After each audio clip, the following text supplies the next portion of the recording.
All right. Welcome. We have 12 bills today. Welcome to the Appropriations Committee. We're going to start with House Bill 711. We have Chair ECM, though I suspect maybe it's delegate from Charles County for today. Welcome. Thank you, Mr. Chair. I do prefer Chair of ECM. It has a better ring to it, but good afternoon, colleagues. C.T. Wilson here, presenting House Bill 711. Chairman Bards, Vice Chairman Chang, I just wanted to briefly go over this bill. I know that it has a very small chance of survival, but basically the bill was brought because I do live in Southern Maryland. We were looking for a way to improve access on 210. We believe that that is going to be our backbone for at least Charles County's growth and development. It leads right to Indian Head Highway. And when there are no traffic lights or at night, you can literally get from the Beltway to Indian Head in 15 minutes. Otherwise, it's almost an hour and a half.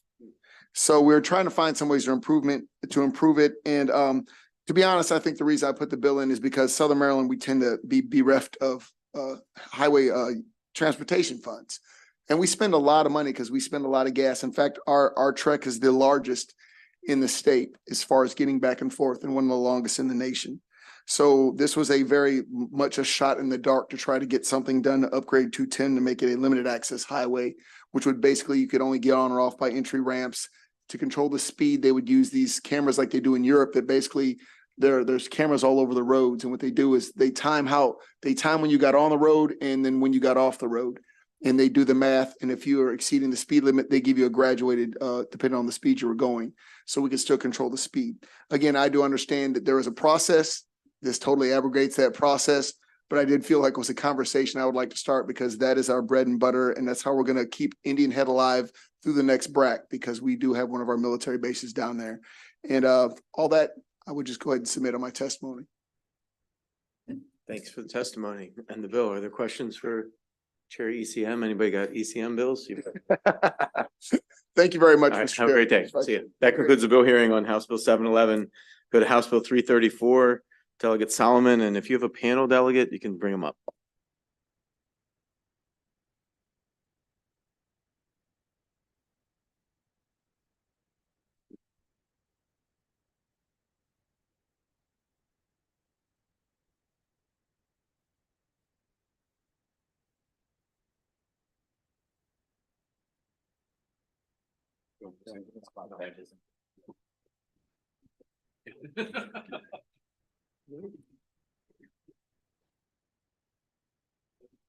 Thank you, Mr. Chair. Good afternoon, everybody. I don't usually get to sit up here with sort of the murderer's row of our public higher ed institutions.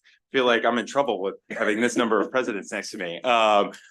For the record, Delegate Jeral Solomon from District 18, and it's a real pleasure to be here today to present House Bill 334, which is really about a relatively small investment for the incredible return that I think we can get for something that will not only potentially change the lives and improve the health of millions of Marylanders, as you're going to hear from these brilliant folks, but literally change the course of medicine potentially for the world. And it is going to be headquartered in North Bethesda, in a small corner of District 18, we hope. But this has the potential, the Institute for Health Computing, which is a partnership with these incredible institutions, and you're going to hear more about it from these folks, is an opportunity to leverage the incredible computing powerhouse that is at College Park, married with the amazing medical school at UMB, the incredible millions of patient files and incredible work to combat health disparities that's being done at the University of Maryland Medical System, partnered with Montgomery County to leverage what is now a third in the nation in biosciences corridor in our county behind only Boston and the California area, and take that and create a, again, world-class research institute that will leverage the NIH, National Institutes of Health, which is right down the road, the FDA, which is just up the road, and again, the incredible economic powerhouse that is our bioscience corridor from Montgomery County all the way up through Frederick. One of the things I did want to mention, you're going to hear more examples of it. Again, the way in which that this will not only provide an opportunity for economic growth, but also really leverage the research that these institutions have done on health disparities and making sure that every community in the state gets incredible healthcare. And one of the examples that you're going to hear is around some work on wildfires and maternal health access. But one of the things that I love, because sometimes it's a little hard to figure out, like, what does this mean, taking supercomputing and layering it with medical data? So, we all know sort of the standard path for a drug is it's got to go through trials and it takes a long time and sometimes it's hard to do it with actual human beings. Well, what if I told you that we could eliminate a huge chunk of the time of an actual trial because we could model it with supercomputers on Rockville Pike, and we could eliminate that whole backlog, get drugs and scientific discoveries to market to the people that need them quicker, with literally a supercomputer in our backyards. And that's what this center has the potential to do. And so, this bill builds off of the incredible foresight of really the General Assembly and the university system that created the Empower program, which combined the research might of University of Maryland College Park, University of Maryland Baltimore, to create a top 20 of all institutions research powerhouse in the nation. And so really excited to hear from these folks. You can tell I'm enthusiastic about it, so I will try not to ramble, but would urge a favorable report, and we'll turn it over to the wonderful folks sitting up here with me. Thank you, Delegate Sullivan. My name is Bruce Jeral. I serve as president of the University of Maryland, Baltimore. I want to thank Chair Barnes for allowing us to present before this committee, and certainly Delegate Sullivan for his sponsorship of this committee. The University of Maryland Institute for Health Computing. Our mission is to really leverage the computing power of College Park with the health information of both the University of Maryland, Baltimore, the School of Medicine, as well as the University of Maryland Medical Center. We are able to do this because of the deep computing knowledge at College Park, the deep knowledge of medicine at UMB and the School of Medicine, and the extensive knowledge and utilization of digitized health data from the University of Maryland Medical Center. And this is all aimed at improving health in the state of Maryland. In the year 2021, an MOU was signed between the University System of Maryland, Montgomery College, Montgomery County, to facilitate collaboration between our universities as well as industry, federal agencies on the cutting edge of research in Montgomery County. So research, but also to provide our students with the opportunity to learn in depth about medical health care as well as the computing industry, and to add to the workforce of the state of Maryland. So this gave us great opportunities being centered in Montgomery County. This MOU proposed a physical center, that is, people sitting in chairs in Montgomery County, and faculty sitting next to not only one another, but industrial and federal partners. So the idea here was to really create an environment where innovation and new thought would occur. And that center now exists. We have a lease in place, and we have up to 27 people at any one time sitting in that facility, already starting this computing centers. There are 4 partners in this: UMB, College Park, University of Maryland Medical System, and Montgomery County. And we have all provided very significant support to get this started. Montgomery County has committed $40 million over 5 years. University of Maryland, Baltimore, and College Park have, through the Empowering the State program, committed $30 million over 5 years. The University of Maryland Medical Center has contributed a 5 million record database, which represents many, many millions of dollars of investment over the last decade. And the Maryland Congressional District added $3 million for equipment to start the program. We want to thank the General Assembly and the administration's commitment to capital planning for the Institute for Health Computing, and ask for favorable consideration of House Bill 334. With that, I will turn it over to my colleague, President Jeral Pines. Good afternoon, Chair Barnes. Good afternoon, Vice Chair Chang and members of the committee. I'm also here to testify on behalf of House Bill 334 in favor. This bill would provide crucial support for an initiative that we believe will make our state the model for next generation healthcare in the world. The University of Maryland Institute for Health Computing, located in North Bethesda. The IHC is a collaboration through the Empowering the State initiative that is bringing together the expertise of the University of Maryland College Park, the University of Maryland Baltimore, the University of Maryland Medical System, and Montgomery County to leverage advances in artificial intelligence and health data to help diagnose, prevent, and treat disease. The IHC will do the following.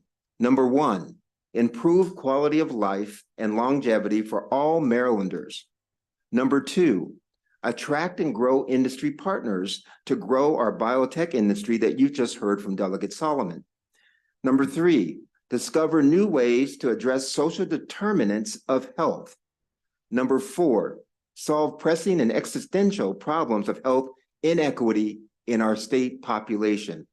And number five, build new entities to improve health on a large scale.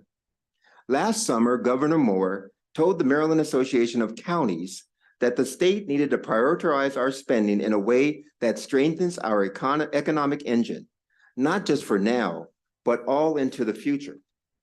With your support, this legislation and investment in the IHC, or the Institute for Health Computing, will do just that by making Maryland not only a supercluster of high-tech innovation and economic impact, but also the foundation of a new and healthier future for our state, nation, and world. I thank you for your time and consideration on this bill, and I'll be happy to take any questions in the future. What I would like to do now is turn the mic over to Dr. Mohan Santha, the president of the University of Maryland Medical System. Thank you and good afternoon, Chairman Barnes, Vice Chairman Chang, and entire committee members. Thank you for your time today. As the University of Maryland Medical System, we are a private, not-for-profit health system. Today, we serve 25% of all hospital-based healthcare in the state of Maryland. We're incredibly proud of our foundational partnership that defines us through the University System of Maryland as an academic health system. And what we think about that, when we think about that definition, we think about the responsibility we have as an academic health system of thinking about and defining the cures of tomorrow while we are delivering care today. One of the realities of our health system is that we are incredibly geographically diverse. And that diversity comes to bear in this conversation about one of the key assets that the medical system brings to the IHC. And that is the uniqueness and breadth and scale of the patients that we have cared for within the health system. The de-identified 2 million patient records are a unique asset in part because of the diversity of the communities we serve. And when you think about the creation of the use of data in the creation of AI-based algorithms, a critical component in addressing issues like health equity and historic health disparities is the diversity of the data that is utilized to create these algorithms. And one of the great strengths of the medical system is the diversity of our data. So if you think about the reality that 40% of the patients we care for are Black, 15% of the patients that we care for come from rural communities, the richness and robustness of the data as an asset that we as the health system uniquely bring to this collaboration will help inform how we collectively take on the issue of health equity for the state of Maryland, and I will argue all day for the nation. Because the uniqueness of the state of Maryland, the reimbursement model, the unique relationship we have with the federal government, the expectation for the uniqueness of the care delivery model to continue is predicated on us as a state leaning into health equity differentially than the rest of the nation. So this unique partnership, another reality of who we are as a health system, we bring $500 million of investment in IT that we will leverage to this conversation. And so, again, when you think about the medical systems partnership with our colleagues at the University System of Maryland, we are hopeful that you will look favorably upon this investment as really shaping the future of healthcare delivery in Maryland and therefore the nation. And with that, I'm going to turn it over to my colleague, Dean Mark Gladwin. Thank you, Dr. Santha. My name is Mark Gladwin. I'm the Dean of the University of Maryland School of Medicine and the Vice President for Medical Affairs for the University of Maryland, Baltimore. I'd like to just take a bit of your time to share two quick stories that highlight the impact of this new Institute of Health Computing. First, as you all have heard, we're facing a disruptive revolution in artificial intelligence that's now changing the practice of medicine overnight. A major risk of this revolution is the use of data from homogeneous patient populations to create clinical and diagnostic and risk algorithms. These new programs are not necessarily representative of the populations we treat and may introduce major bias and even fabrication in healthcare models. We have a major opportunity and a responsibility here in Maryland to ensure that these new systems are free of bias and serve all of our patients, regardless of color or socioeconomic status. Our 2 million diverse patients in Maryland allow us to develop and validate these new technologies and correct bias. We also can leverage new technologies to bring life-saving therapies and new life-saving medicines to all the patients in Maryland, whether living in West Baltimore or the Eastern Shore. For example, we're launching programs now that use data science to identify women who are newly pregnant and have hypertension, and then target the right treatment to prevent prematurity and mother-baby mortality. We can identify patients across the state that are not screened today for lung cancer and ensure through electronic consultation and patient navigation that they're screened. Second, we can use the awesome power of integrated data to address new generational challenges in medicine, like climate change, mental health, the epidemic of dementia, and target therapies to meet these challenges. We recently analyzed air quality data from across the state using detector systems developed by University of Maryland College Park faculty and link these data to the Institute for Health Computing and UMMS's data sets of 2 million patients that are seen in clinics and the hospitals. And the data was confidential and de-identified, and we were able to link those data sets and found that during wildfires during Canada this last summer, there were major spikes in hospitalizations for lung and heart conditions. In the future, we can target intervention to patients in zip codes like asthma inhalers and mobile urgent care to prevent hospitalization and death in these vulnerable populations. These data can also inform you on policy on larger effects of poverty and pollution on our citizens. Thank you very much. I'll turn this over to Dean Varshney. Thank you, Dean Gladwin. So my name is Amitabh Varshney. I'm a professor of computer science and dean of the College of Computer, Mathematical and Natural Sciences at the University of Maryland College Park. And I'm very honored to be here to speak with you in support of the funding for the University of Maryland Institute for Health Computing. An investment in this institute will improve the health of Marylanders and stimulate economic expansion in the life sciences sector throughout the state. As you may already know, artificial intelligence is beginning to have a major impact in the field of medicine, from personalized medicine to drug discovery, to disease detection, to community health. All of these trends and many more are ones that are being facilitated, enabled, and catalyzed by continuous advancements in AI. The Institute for Health Computing has a cutting-edge expertise in computation, AI, and in immersive visualization. Its location among hundreds of biotech companies as well as federal agencies like NIH, NIST, FDA, and others, as well as a pipeline of talented graduates from our community colleges, HBCUs, and university graduates. Collectively, these will enable the state of Maryland to lead the nation in this transformative area.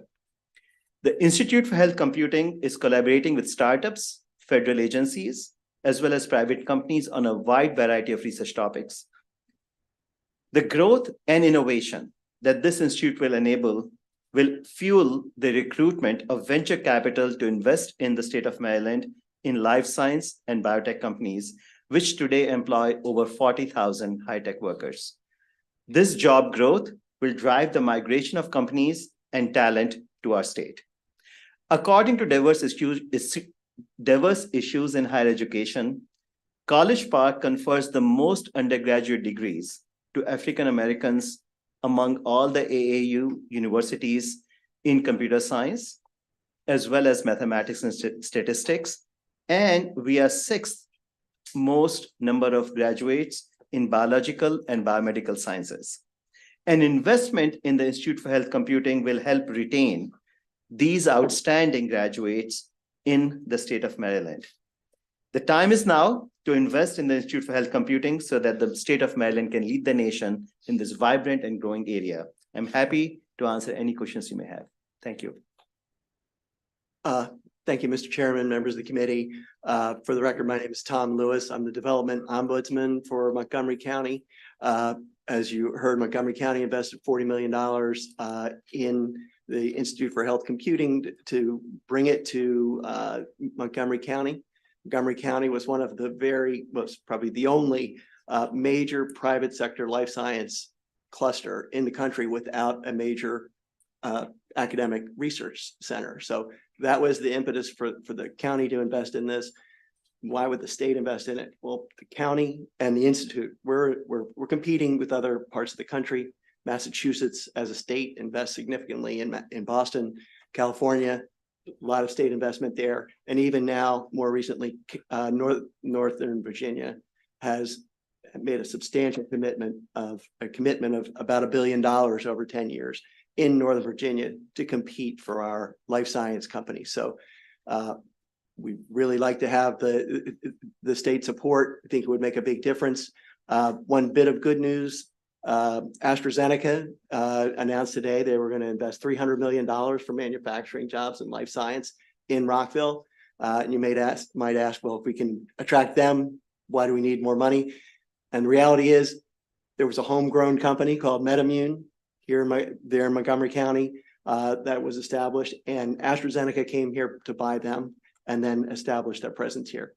It would be great to have this state support. It'd be really critical for the institute, but also for the state to help us attract more companies here. Thank you. Okay, thank you. Are there questions for the bill sponsor or for this panel? Delegate Wallach? Chair, my question is specifically around funding. This seems like such a great investment, but will there be other sources of funding that the institute can leverage, whether they're private sector dollars or public grants that could be leveraged for the work that you're speaking to? Sure. Thank you for that great question. In general, when you look at research institutes, and this is true for Broad MIT, for institute that I led at the University of Pittsburgh Medical Center, those institutes, soft money grants, whether it's NIH grants, DOD, DARPA, those grants typically will not cover the full cost of operations. Typically, you require 30 to 40% hard money, even in a significant soft money leveraged environment. So the institute that I led, for example, by the time I left, we had about 27 million in yearly grant funding. Multiple spinoffs had fallen off of that, but we still required about 4 to 5 million per year in hard money. So I think the model here would be that we will need hard money investment to sustain this, especially with a catalytic start off with the investment from Montgomery County and Empower.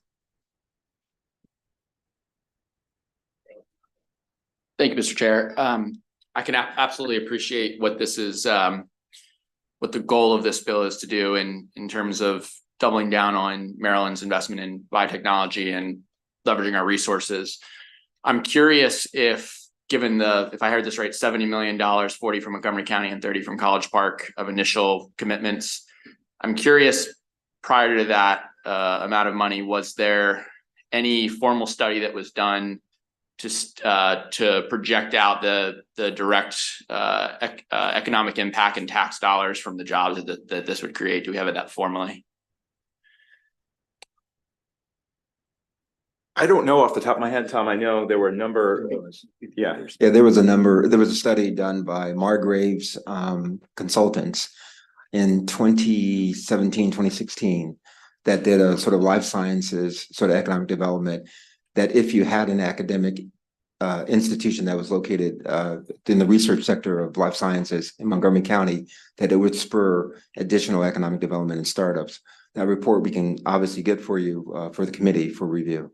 Yeah, I appreciate that. The only reason being, right, it's a tough budget year, and the $6 million a year commitment guaranteed after 2026 is a big ask, in my opinion. So not that the purpose making sense, but if there's an ability to tie, that we can see that tax dollars showing up above that number every year is, I think, an important part of my thought process, at least. Well, I was going to say, and Delegate, I appreciate you mentioning that. So the Montgomery County commitment phases out after 5 years. So part of the thought process here for the ramp up was we'll get to this point, hopefully, in 4 years, and the state funding will sort of fill in the gap and we're, I think, the only county that's really made this kind of a commitment to a public research institution in the state. And this will sort of fill that gap when the county dollars run out. Thank you.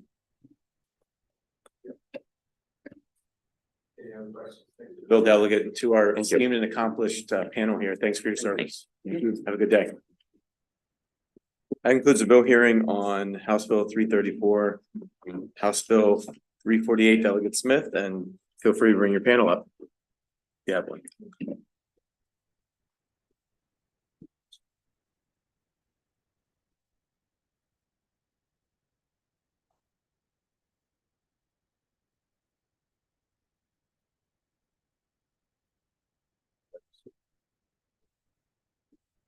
Yeah, I could start and then move down so someone else can come. Is it just you three? Us three of them. I can stay here. Okay. Is there enough for everyone? Okay. I'm gonna get up and leave after I speak. Okay, sure. Well, she just eat for a second, then I'll switch. Of course, of course. I mean, just sit down. I can just bring. Okay. Thank you. Thank you, Mr. Chair. Thank you, Mr. Vice Chair, and distinguished members of the Appropriations Committee. For the record, my name is Delegate Stephanie Smith, and I'm here to present House Bill 348. Now, this is a bill about something I think we all care about. We care about shaping a strong public policy future. And the only way we can do that for the state of Maryland is to ensure that we're actually equipping and training and preparing our residents to become those public servants necessary to improve the lives of Marylanders at both the state level, but also at the local, county, municipal level, and also within major non-governmental organizations that help every level of government execute. So many of us recently took a trip to Maryland College Park, where we saw some of that same activity happening. But we should also be aware that right in Baltimore City at the University of Baltimore, the Schaefer Center is doing the same, but sometimes a very different spin on public policy training to ensure that people who not only are emerging in that sector, but are currently working in that sector are given opportunities to not only obtain degrees, but certain certifications that enable them to do deeper and more meaningful service at our local governmental levels. And so the Schaefer Center here has already been supported by the Maryland General Assembly, but is looking for more continuity to that support and more parity to ensure that the Schaefer Center can continue to live out its mandate to shape a state and a region where public servants have the skills and the network to efficiently and effectively do their jobs. As many of us know, we were all improved in our service by being able to be exposed to others who are doing similar work, and iron sharpens iron. And what's great about this program is that it not only offers opportunities for learners right in Baltimore City, but it also brings the education to those eligible across the state through virtual means as well. So I'm here asking for us to commit as a state to a $1.9 million appropriation on an ongoing basis to ensure that the work of the Schaefer Center does not have to retreat or reduce at a time where honestly people are expecting even more from government service. And so ensuring that those in the seats that many of us partner with at the local level have the skills, the network, and the training to execute. It's only going to make many of the residents we already support better off by having better partners at the local level and have the training and the network that's being provided by the Schaefer Center. So I'm very sad that the University of Baltimore is no longer in part in the 45th district, but it doesn't matter. It's a jewel for the city and a jewel for the state. And I do hope to receive a favorable report for House Bill 348. Thank you so much. And at this time, I will allow the panel to present, and I will get out of the way so that everyone has a mic. Yeah. Good afternoon. I'm Ann Cotton. I'm the Executive Director of the Schaefer Center for Public Policy at the University of Baltimore, and I'm testifying in support of Senate Bill 348. As you're acutely aware, Maryland's public agencies struggle with vacancies. They struggle to fill important positions, and they also struggle to provide leadership training to ensure mission success. In fiscal years 23 and 24, you provided critical funding that enabled the Schaefer Center to address this public workforce crisis. And in 18 short months, we achieved impressive results as detailed in my written testimony. For example, our Maryland Certified Public Manager Program, the only such program in Maryland, enrolled 162 public managers from 20 jurisdictions. This program was made available virtually, so we could have participation from across the state. We were able to provide 109 full scholarships. These scholarships were a game changer, especially for small jurisdictions that struggle to find quality professional development training for their current and emerging leaders. The training provides immediate and skills that are immediate and impactful, as evidenced by some of the projects completed by our participants, including a digital record archive plan that reduced the cost of storage and made records more accessible, a smart water meter plan that reduced the cost of meter reading and increased revenue for a small jurisdiction, and a waterfront beautification project. Another example is our Next Gen Leaders for Public Service program. This is an internship program that during our first year placed 125 University of Baltimore students in 44 public organizations. We have a number of our Next Gen interns with us today that might stand up. And our interns provided thousands of hours of professional service and support.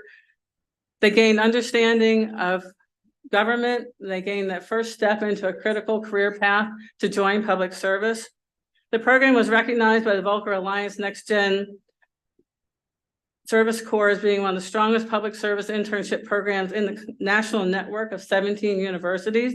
Those universities include Syracuse, James Madison, Indiana State, University of Pennsylvania. So good company for a really strong program. Thank you so much. Thank you for your testimony. Thank you.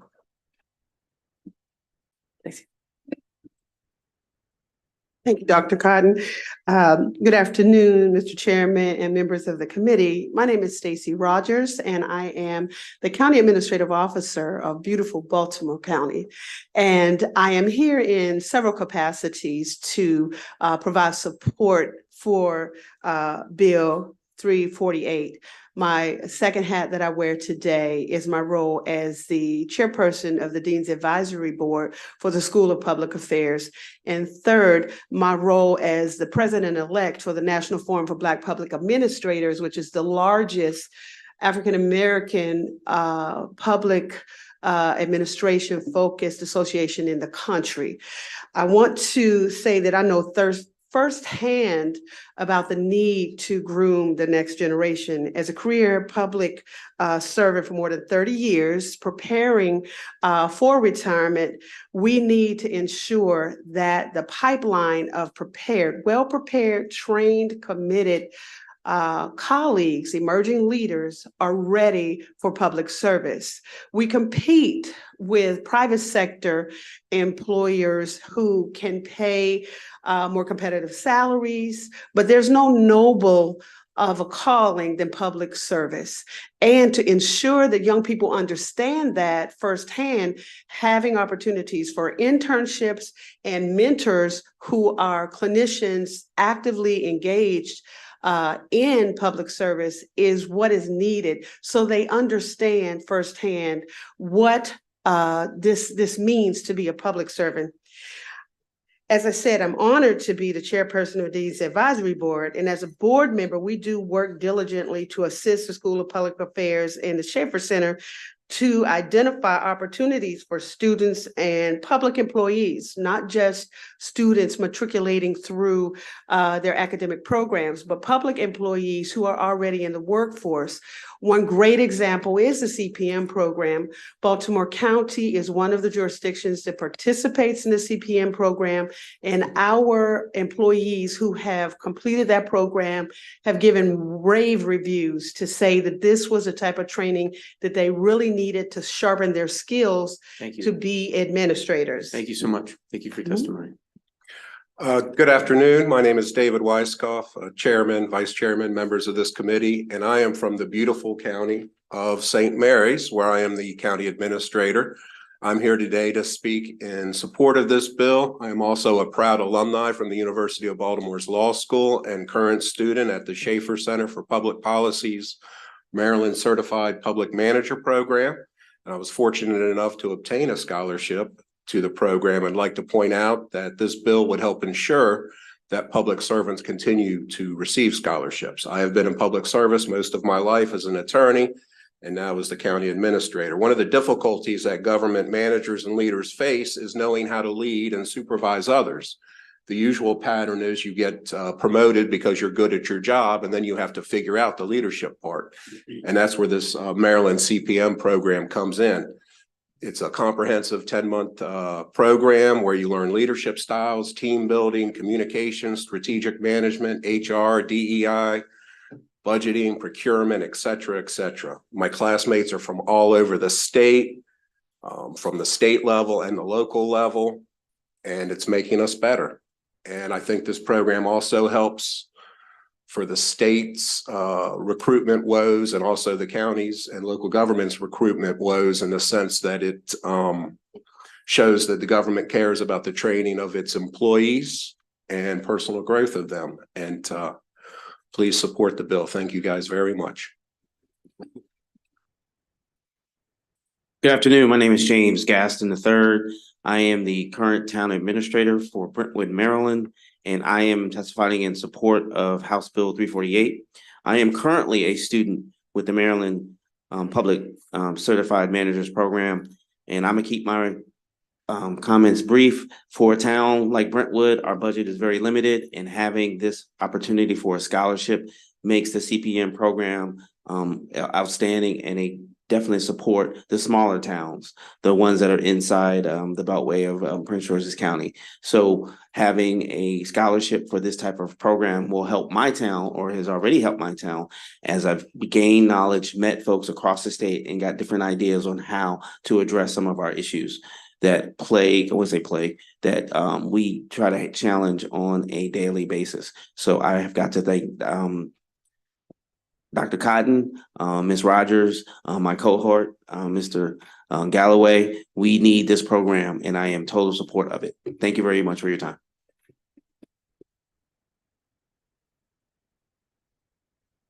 Good afternoon, Chairman, members of the Appropriation Committee.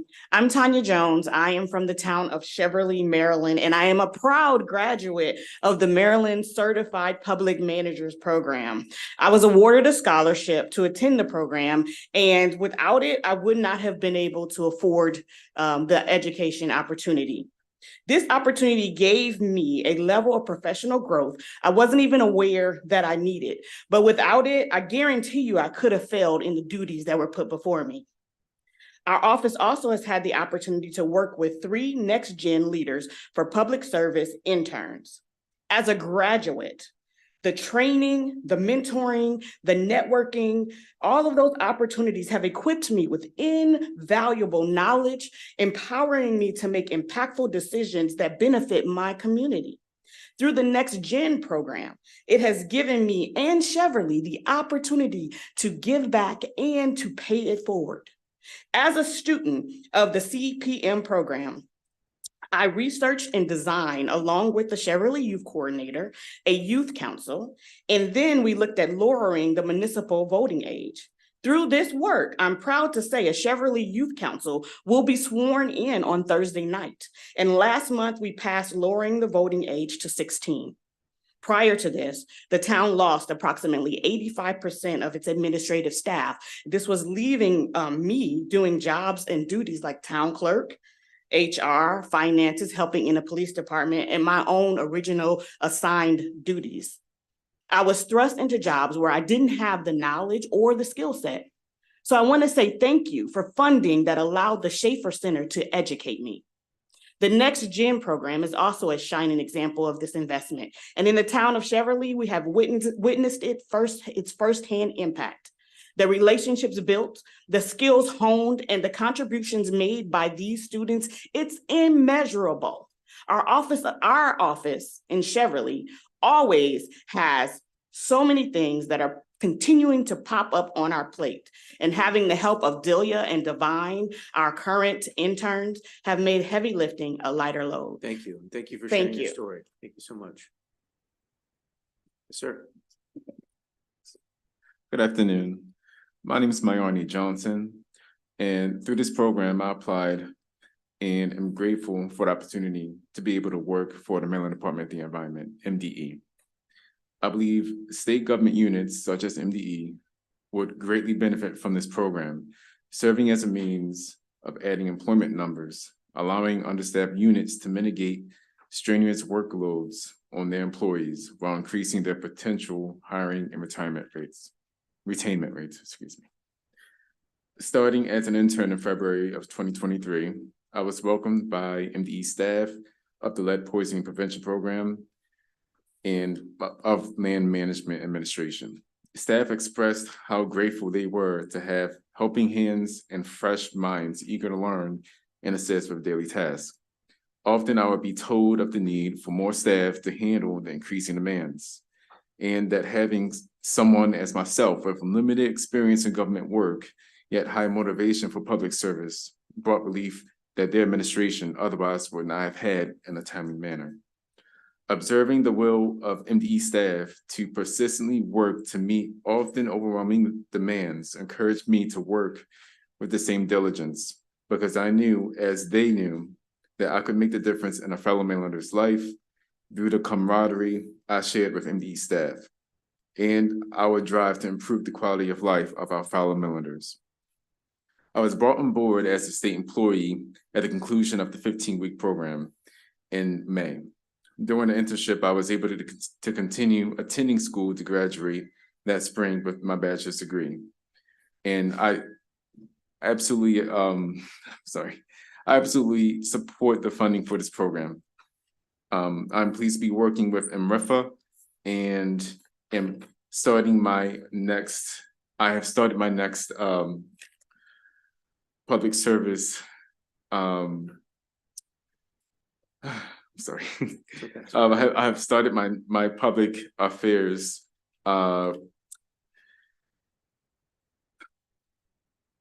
profession with MREFA, and I'm honored to serve. Thank you. Thanks for your great testimony. Thank you.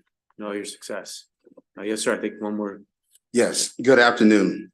Thank you, Mr. Chairman and members of the committee. My name is Galloway, and I'm the town administrator for the town of Cheverly.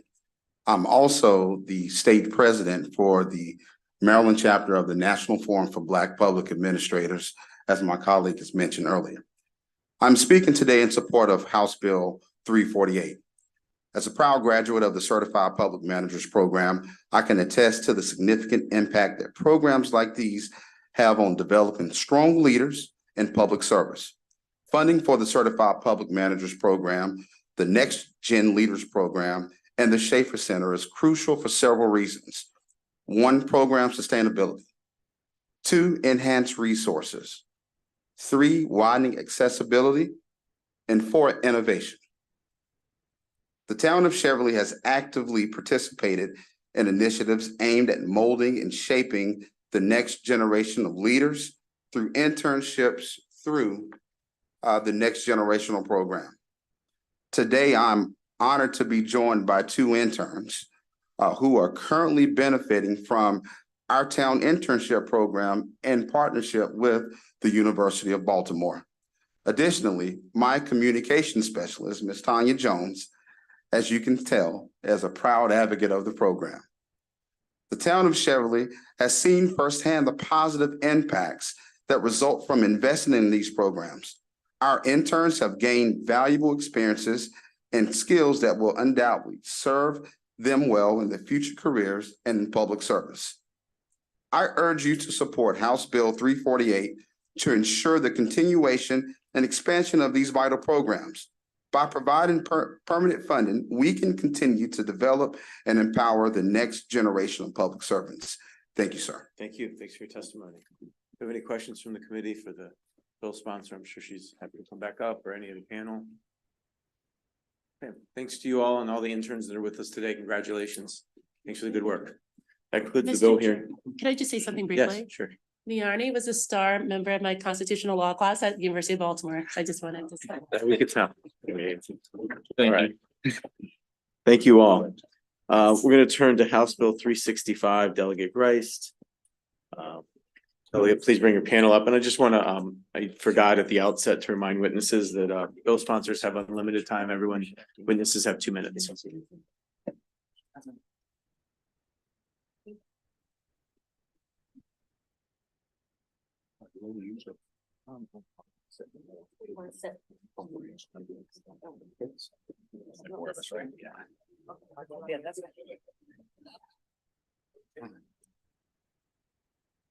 All right, thank you, Mr. Chairman, colleagues.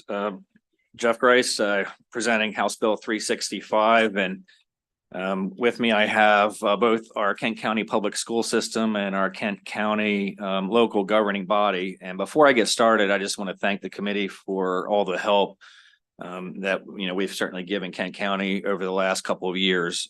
Sincerely mean that. And moreover, I want to thank our committee staff because we've been working, I'd say, for the last 3 or 4 years and trying to figure out how we can help Kent County, because I'll explain why this is so important. I'll explain why Kent County really is an anomaly to any other county in the state of Maryland, and trying to figure out how we can help them without hurting others. And we were able to do that in our operating budget last year to an extent, and then this year we're looking at a capital.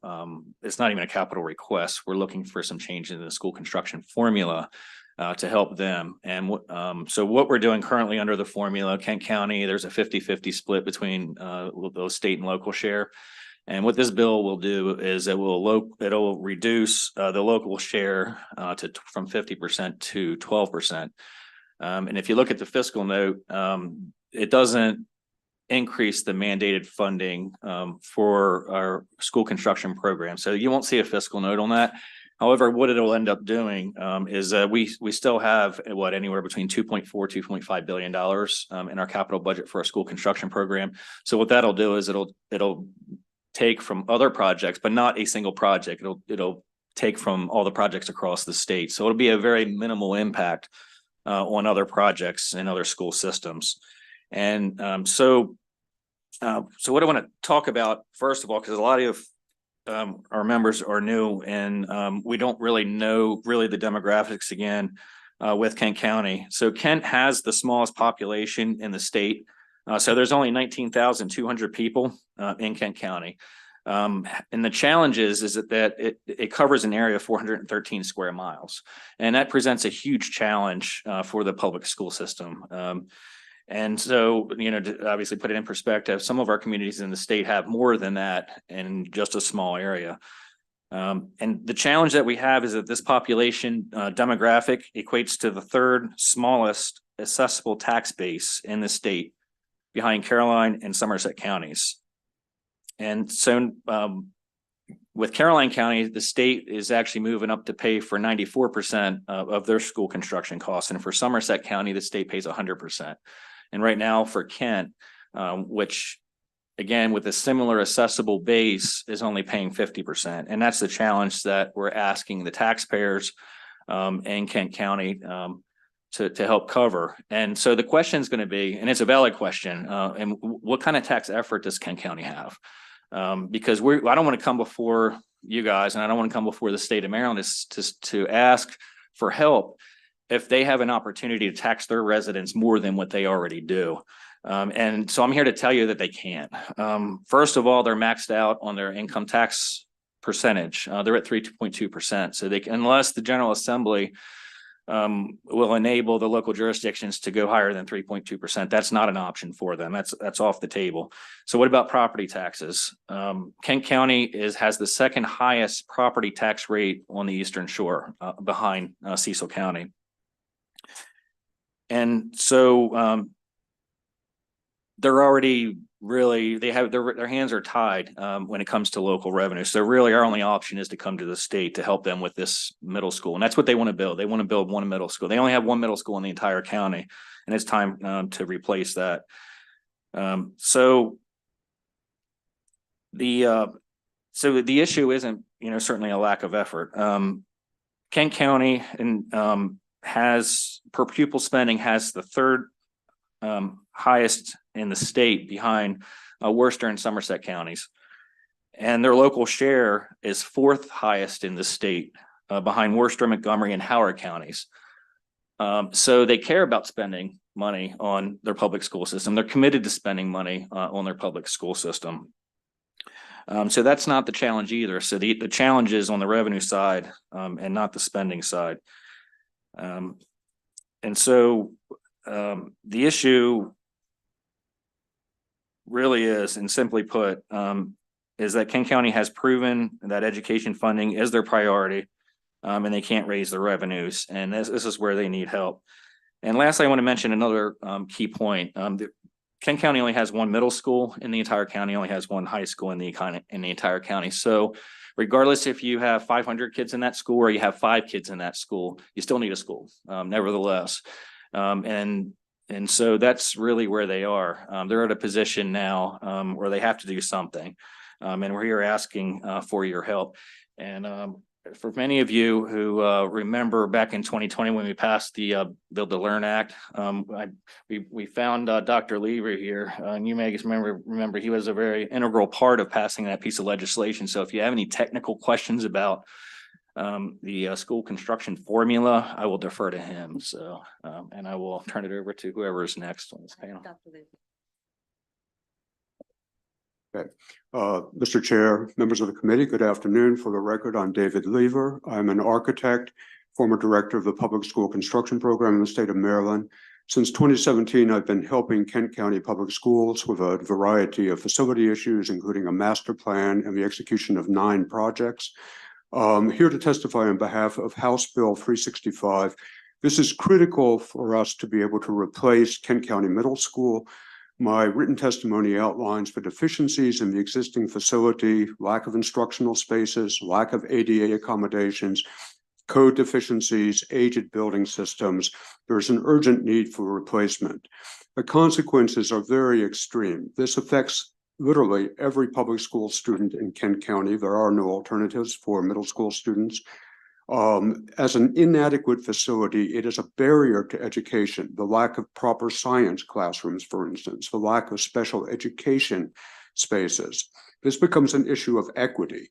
The middle school students in Kent County simply do not have access to the same kind of facilities and therefore the same educational opportunities as their peers in other jurisdictions. This obviously affects their education. At least 12 middle schools have been replaced, renovated, or built new on the Eastern Shore since 2003. Kent County is the only one that doesn't have a new middle school. This project cannot proceed without the increase in state funding. The increase would be approximately 17 million, depending on the percentage. We can work that out. We are pursuing other means of funding, no stone left unturned. We're looking at an increase of the gross area baseline, that is the square footage per student that the IEC will allocate. We're looking at add-ons, and we're also looking at grants from the U.S. Department of Energy as well as from the state. So we're urging a favorable report on House Bill 365. Thank you. Okay. My name is Karen Couch. I'm the superintendent for Kent County Public Schools. And we support House Bill 365. The replacement of Kent County Middle School was approved by the Board of Education on October 9, 2023. Kent County Public Schools has applied for planning approval and design funds in the FY25 Capital Improvement Program and the Interagency Commission on School Construction Approved Design Funds through the Build to Learn Act. House Bill 365 increases the level of state funding for the participation of this project. This project is incredibly important because our middle school is over 70 years old and it really needs to be replaced. The construction of a new middle school is urgent as the existing facility does not support a contemporary middle school instructional program, and the building also presents a host of performance deficiencies. As the only middle school facility in the county, Kent County Public Schools bears a large responsibility to provide essential educational opportunities as well as support services to the children of Kent County in their crucial early adolescent years. The existing facility impedes the delivery of an educational program in many ways, as the recently submitted feasibility study amply demonstrates. It's an issue of equity for us, and every child will come into that building. And so we have an urgent request for that. This bill will increase the state funding so that this project can become a reality for the families and for the students in Kent County. And for these reasons, I urge members of the House Appropriations Committee to send a favorable report. Thank you.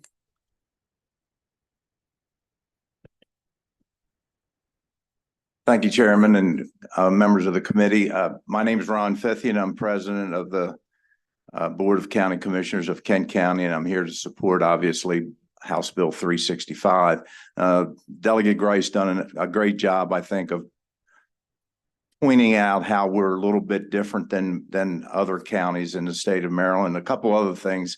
If you look at the annual average salary of the people living in Kent County, I think we're in 18th place out of 24 jurisdictions.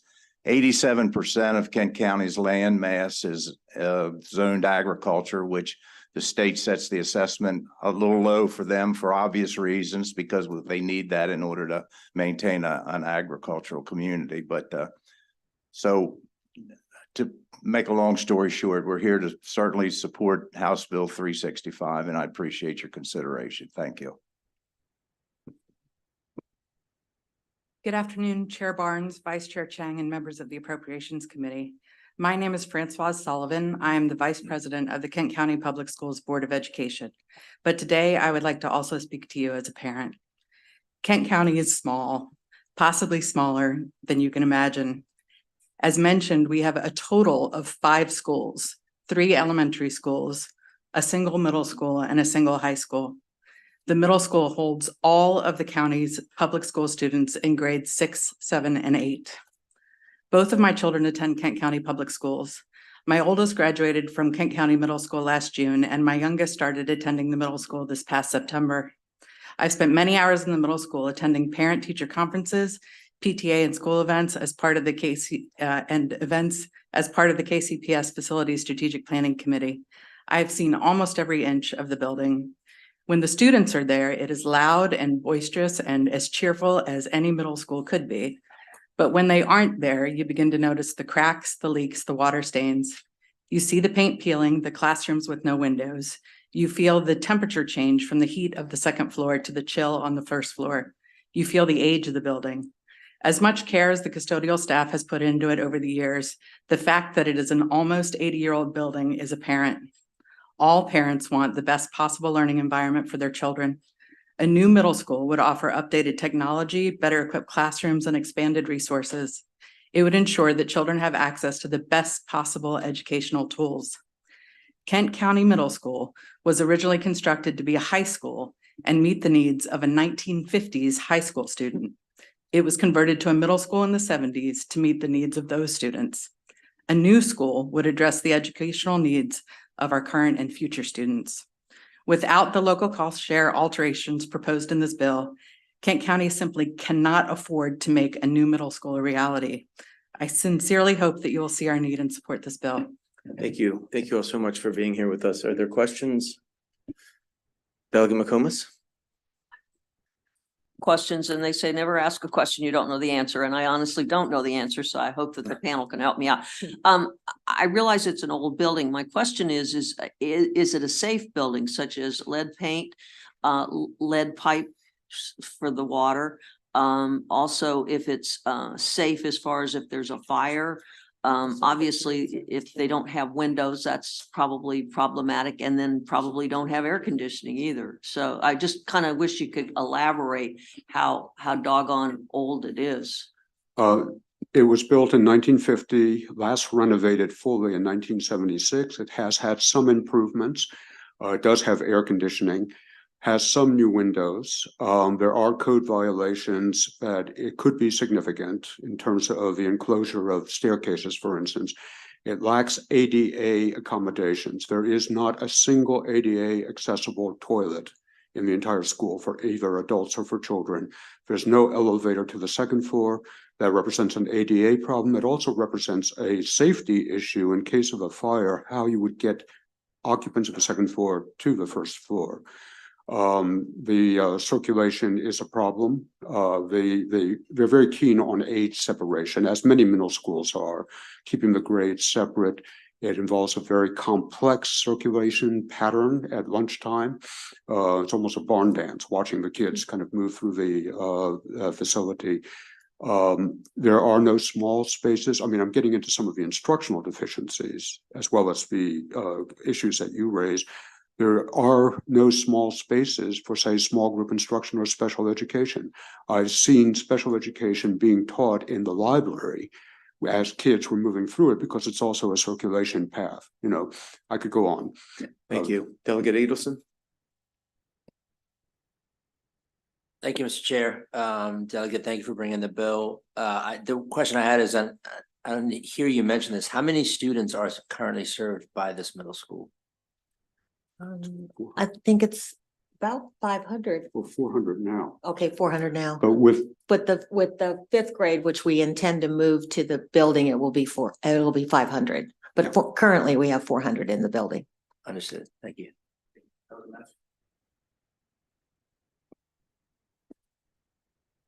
Thank you, Mr. Chair.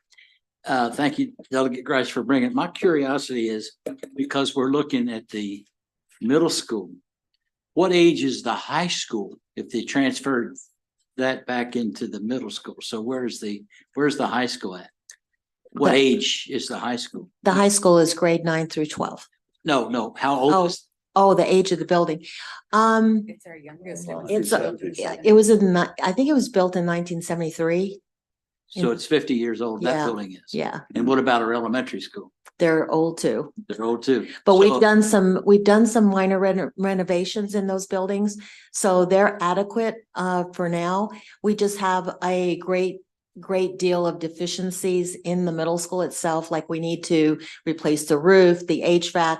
There's so many deficiencies that we have to put in there. It's whether you really want to put good money out for bad. That's kind of where I'm at, looking at the high school issue. Thank you. I have a question. So Delegate Grice, you've been a great advocate for Kent County, and this panel should know that you've been very effective. I mean, you brought, I think, at least the last 2 or 3 years grants home because of the issue that you've articulated. And a lot of the sympathy from this committee has been that you have done what you've needed to do, right? You have maxed out your piggy bank. And so we do need to look at sort of creative solutions to help you out. So maybe for Mr. Fithian, there's a bill, I think, in Ways and Means that will allow counties to go higher, to raise the cap on the piggyback.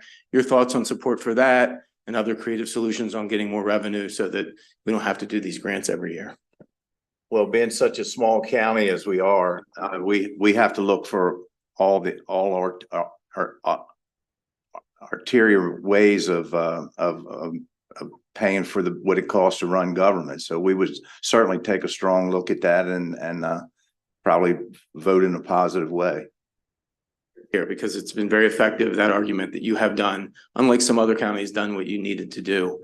And so we do need to give you more resources. That's a Ways and Means issue, but I encourage you to look for that bill to come up and make sure to articulate your issues to them as well. Thank you, sir. Any other questions for the committee? Okay, thank you all. Before we go, I'd like to recognize that our student member of the board is here as well. So Maddie Messick, if you'd please stand up. Thank you. They'll call the virtual people up. We do have some virtual witnesses, Joel, so you can pull them, the witnesses up. Buckle, Mark Buckle.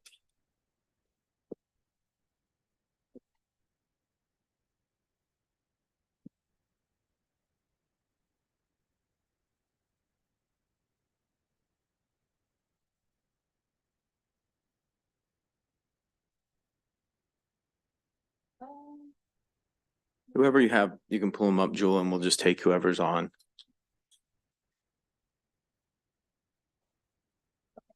We have Catherine Hughes and Kristen Clark. If either of them are ready and available, you can pull them up.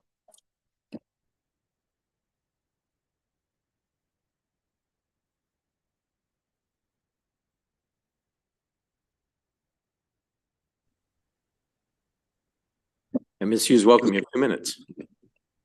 Hi, thank you. You can testify. Go ahead. You're on. Welcome. Good afternoon. I'd like to thank the committee members for the opportunity to speak to you today on behalf of approval for the proposed bill to increase the state share of funds for the middle school. My name's Katie Hughes, and I'm a science teacher at Kent County Middle School, and I've been here for about 15 years. In my time here, I've worked in a variety of classrooms and seen thousands of students walk these halls. Today, I polled some of my students to get their opinion on why we needed a new building, and here are some of their responses. The hallways are too narrow, and this makes it difficult to move through during class changes. The walls are too thin, some of which are magnetic, and it's distracting to learning when you hear the other classroom's instructions. The temperature is extremely distracting because, quote, I have to worry about whether or not I need a sweatshirt instead of focusing on what I'm going to be doing in class. End quote. Another student mentioned about not having windows in many of their classes impacts their mental health. Over half of the students in 7th grade are in rooms with no windows for most of the day. In addition to the students' concerns, from my perspective as a teacher, a lack of teacher and student collaboration rooms is a problem, and specifically for science, having lack of science classrooms and equipment storage has made teaching challenging. In Kent County, there's a great divide between the lower and middle classes and the wealthy class. The wealthy class has no problem with private sector funding for their children's education. However, the public schools are increasingly being left in the lurch with fewer resources and fewer opportunities to help overcome a myriad of factors for their children. If we don't, the public education system in this county will continue to suffer, especially at the middle school. As a parent of 2 elementary students currently in Kent County, it's extremely concerning to me about the lack of funding the county is willing to allocate for the public school system.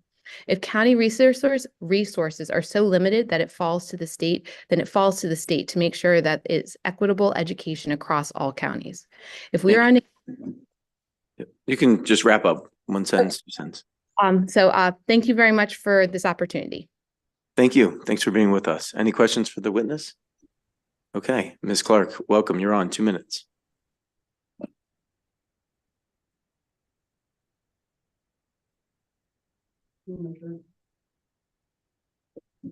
Ms. Clark, you can testify. Thank you. Thank you. Good afternoon. My name is Christine Clark, and I have been employed with Kent County Public Schools since 2008 and have worked at the current Kent County Middle School building since 2010. I also have 2 young children who attend a feeder elementary school and who will eventually attend Kent County Middle School. In my 14 years working within the building, I have seen the effects of our aging building on the learning of students, from the antiquated layout of the building, the lack of appropriate storage and space within classrooms, the leaking roof, and the continuous battle with managing the temperature within the building. Our students and teachers are often limited by the infrastructure.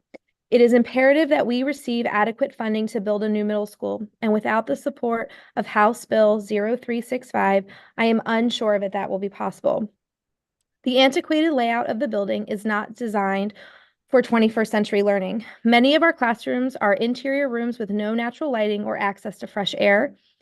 Many of our students spend the majority of their day within these classrooms.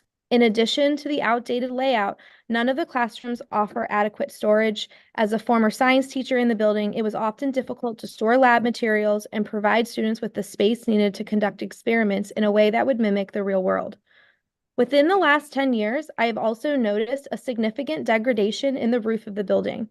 This is evident anytime it rains and we receive hazardous weather. During substantial rain events, many ceilings in the classroom, hallways, and storage closets leak. These leaks have caused damage to instructional materials and have also left unsightly stains throughout the building and potentially unsafe conditions. In more recent years, I have also noticed a continued difficulty in managing the temperature within the building. The poor ventilation and insulation has caused some rooms to be cold, in some cases the upper 50s, and others to be very warm, in some cases the upper 80s. The inability to maintain a comfortable temperature within the building directly impacts students' ability to learn. Our aging building is also not ADA compliant. The only access to our second floor classroom is via staircase, and many of our exterior doors are difficult to access via wheelchair. Thank you. Thank you so much. You can just wrap up. Okay. Finally, it has been at least 50 years since our county has not seen a new school built. Students and teachers deserve to learn and work in a modern building that meets the needs of the 21st century learner. It is for those reasons above that I strongly believe we should pass House Bill 0366. Thank you. Any questions for Ms. Clark? All right, thanks so much for being with us today. Mark Buckle, welcome. You're on mute. You can just, there you go. Welcome. Thank you. All right, good afternoon. Thank you for providing me with this opportunity to address the importance of this House bill. It's a critical initiative that advocates for the construction of a new middle school in Kent County. This proposal is not merely about constructing a building, it is about investing in the future of our students, ensuring a conducive environment for learning and fostering their overall well-being. First, the existing middle school is not ADA compliant, which poses a significant challenge for students and staff with disabilities. This impediment goes beyond physical limitations. It restricts the full and equal participation of every member of our educational community. This bill is a step towards rectifying this issue and creating an inclusive space for all. Additionally, our aging stormwater management system has become a persistent source of issues, causing frequent flooding in hallways and classrooms after heavy rains. This not only places an undue burden on our custodial staff, but it also jeopardizes instructional time. I believe this House bill offers a lifeline to modernize these critical infrastructure elements and ensure a safe learning environment for our students. Additionally, poor lighting in hallway and classrooms further diminishes the quality of the educational environment. Inadequate lighting can impact focus, engagement, overall academic performance. A new school would rectify this by providing a new building with well-lit, conducive spaces, optimizing the learning experience for every student. Moreover, the current design and layout of our school falls short of modern standards for effective learning. A new middle school could usher in a new era of educational infrastructure that better aligns with contemporary pedagogy. By fostering an environment that embraces modern design principles, our students will have the opportunity to thrive academically. Technology has become an integral part of the modern educational landscape, yet. Thank you, sir. Just one or two sentences to wrap up. Okay. So in conclusion, I would just say that this is it's not just about constructing a new building. It's about a commitment to investing in the educational future of Kent County. By advocating for a new middle school, we affirm our dedication to providing an inclusive, safe, and modern learning environment for all students. I wholeheartedly support this bill and to ensure that our students have the facility they deserve to thrive academically, socially, and emotionally. Thank you. Any questions for Mr. Buckle? Thanks for being with us. Thanks for your time. Have a great day. That concludes the bill hearing on 365, House Bill 414, Delegate Forbes.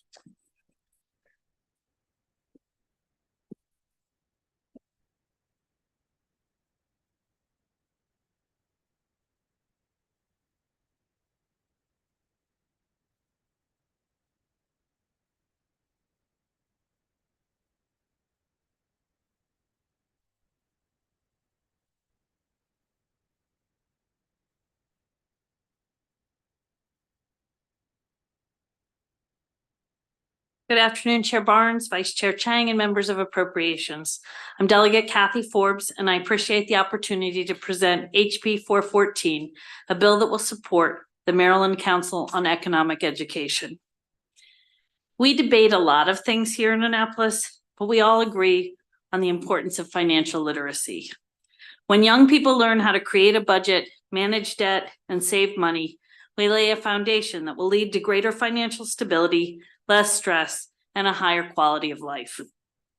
Thanks to the Maryland Council on Economic Education, whose director is here with us today, Maryland has an established, successful entity helping our kindergarten through 12th grade students to become financially literate. In a school year, the MCEE provides materials and training to more than 2,100 teachers, and their interactive hands-on programs reach more than 220,000 students. Those students are in every jurisdiction in our state. But they'd like to reach more students, and with our support, they will. For 70 years, the council has been funded by donation and grants, which, as we all know, are inconsistent from year to year. HB 414 fixes that. It provides for predictable, sustainable state funding that will allow the council to hire staff and substantially expand their mission, reaching more students with these life-changing lessons of financial literacy. The Council on Economic Education has a proven track record of success, and it can only get better with the passage of HB 414. I ask for a favorable report. Thank you. Good afternoon, Chairman Barnes and members of the committee. Thank you, Delegate Forbes. My name is Julie Weaver, and I'm the Executive Director of the Maryland Council on Economic Education. For the last 5 years, I've served in this role. We are a nonprofit organization focused on supporting economics and personal finance education in K through 12 schools. Our work includes partnering with MSDE, school systems throughout the state, and teachers to provide consulting on curriculum and course design, offering professional development courses and workshops, creating and curating classroom resources, and offering programs that engage students in hands-on learning. These include the stock market game and the personal finance challenge and more. From its inception 70 years ago, the bulk of our programmatic funding comes from the business and philanthropic community. However, this funding, as Delegate Forbes mentioned, can be very unpredictable, and it makes staffing the organization challenging. But the need for our resources is growing as more counties are embracing adding financial education to their curriculums, and we need additional program staff to be able to meet this need. Over the last 7 years, nearly 15,000 teachers have attended our courses and integrated our programs and resources into their classrooms.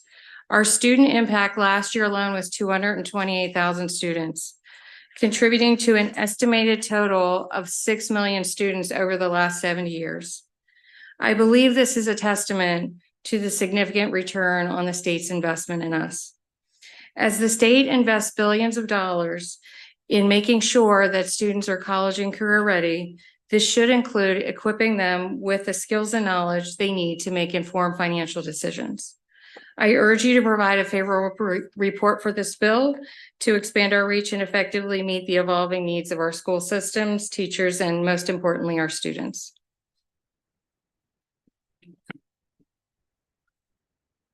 Good afternoon, committee members. My name is Archana Panada, and I'm a senior at Marriott Ridge High School, and I'll be attending the University of Pennsylvania's Wharton School of Business this fall. My first exposure to financial literacy occurred through my school's chapter of the Millionaires Club, an after-school club for students interested in business, finance, and economics. Through this club, I was first exposed to the Maryland Council on Economic Education's programs, including the stock market game and the National Personal Finance Challenge.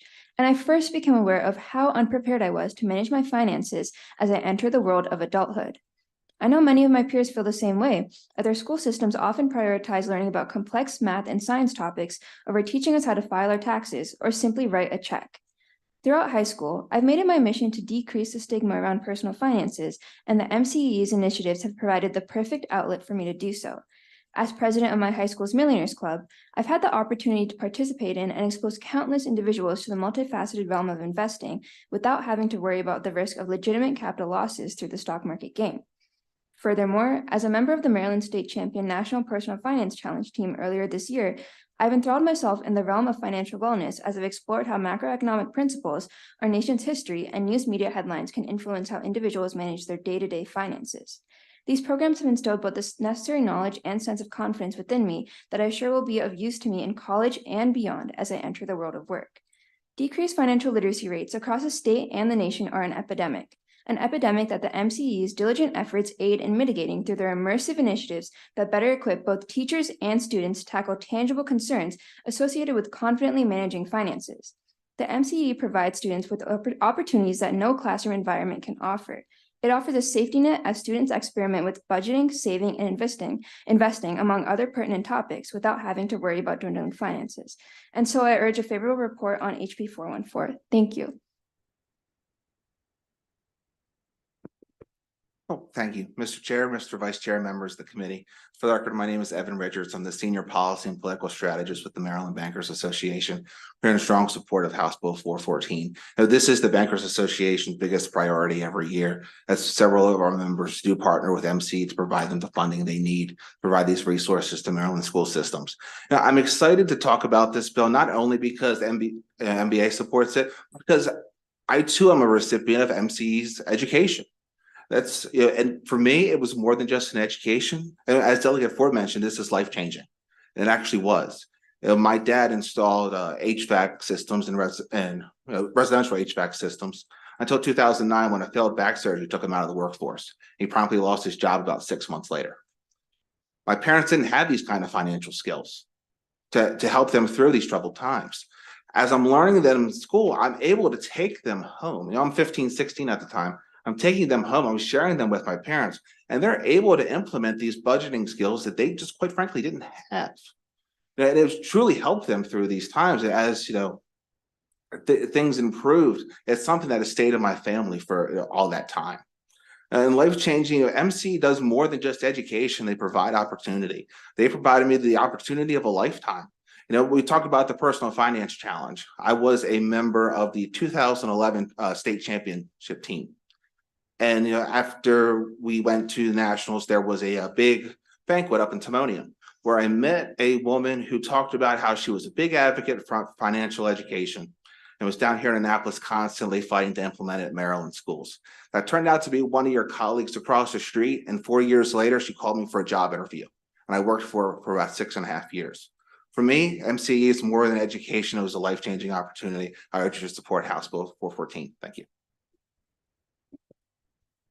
Chairman, Vice Chairman, members of the committee, Rory Murray here on behalf of the Maryland Council of Economic Education and the Maryland DC Credit Union Association.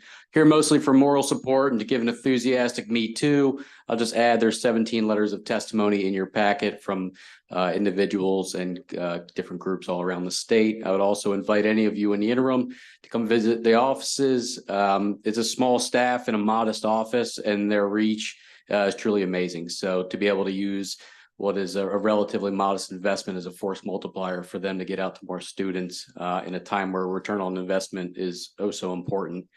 We really hope that you can support this and move it forward. Thank you.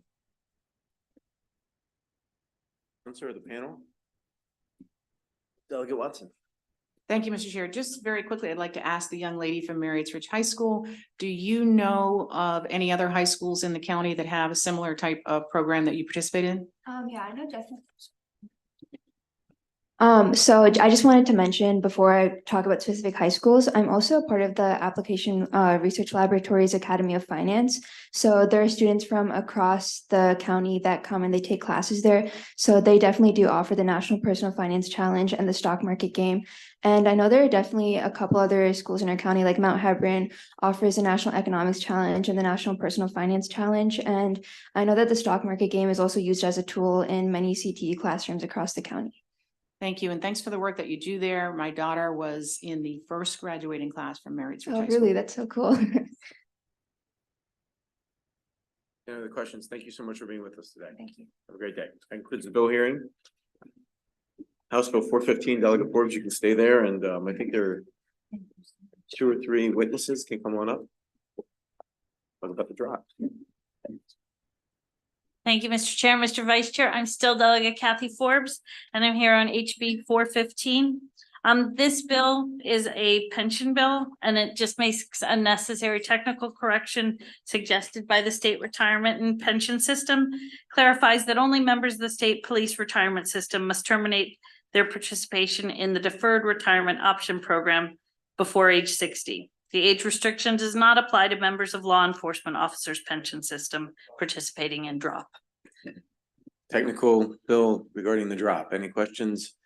You're here. Did you want to add anything to the technical bill?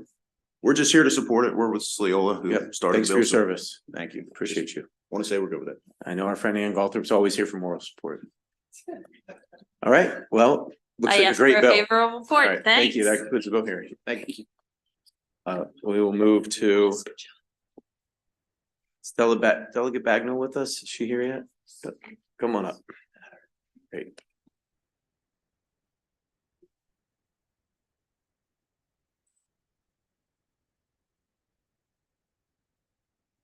Good afternoon. I am not Delegate Bagnall, but on her behalf today.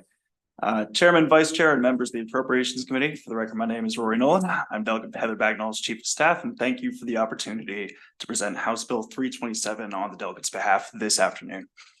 At Anne Arundel Community College, the Board of Trustees engages in critical work to support the college and provide accessible education to all residents in the county. However, in recent years, as the community college has grown, the board has become overburdened by the amount of work that must be accomplished to help guide the institution. If not addressed, this impediment will lead to backlogs in AACC's services.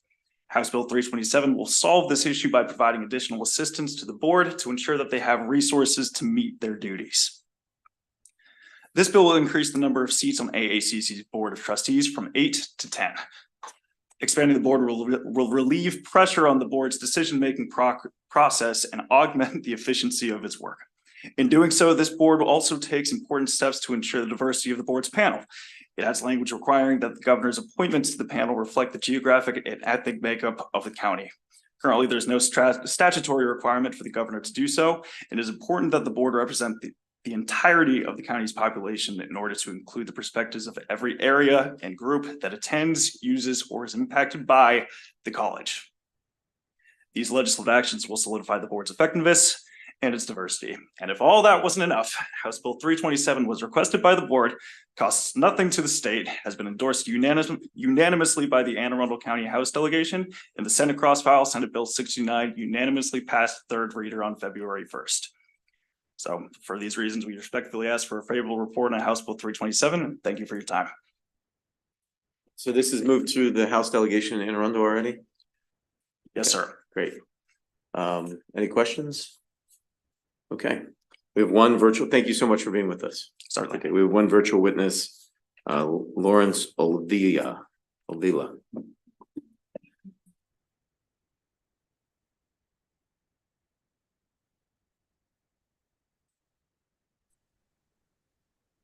Welcome, sir, you're on. Thank you very much. I want to thank the chair, the vice chair, members of the Appropriations Committee for the opportunity to submit testimony for House Bill 327, which will increase the membership of Anne Arundel Community College Board of Trustees and consider geographic and ethnic representation so all segments of the county are represented on the board. I want to thank Delegate Bagnall and the Anne Arundel County delegation for their continued support of the 27,000 students at Anne Arundel Community College. I guess I should have introduced myself as well. I'm Larry Uvula. I'm current chair of the board of trustees of Anne Arundel Community College and past president of Maryland Association of Community Colleges. Currently, the Anne Arundel Community College Board of Trustees has 8 members, which includes a student member with full voting rights. The board's primary responsibility is to provide policy and fiscal oversight of the college. And to do this, the board has several committees that review and make recommendations in many areas, which include audit and finance, board development, policy oversight, budget, human resources, facilities, and student success. And in addition, we serve as a liaison on the college's foundation board of directors. Expanding the board will help distribute the workload. Currently, our trustees chair at least one committee and serve on other committees as well, in addition to attending regular public session meetings. Having 2 additional members will help reduce the time commitments involved with board service on committees. Anne Arundel Community College provides high quality, affordable, accessible, and innovative lifelong learning opportunities to a diverse community. As such, Anne Arundel Community College is committed to diversity and inclusion and strives to have its student body and workforce reflect the diversity in Anne Arundel County. The college is a national leader recognized for its quality programs, efforts with student success and equity, and was recently ranked the #1 community college in the nation by academic influence. By considering geographic and ethnic representation, this will help our board reflect the diversity in the county and maintain our stature and commitment to excellence as well. Thank you. Thank you very much, sir. Thank you for your testimony today. Thank you so much. Are there any questions for Mr. Avila? Okay, thank you, sir. Thank you so much for being with us. No questions. Thank you. Thank you. Have a great day. Concludes the bill hearing. Right, now move to House Bill 427, Delegate Jones. You have just a few witnesses. You can bring them up.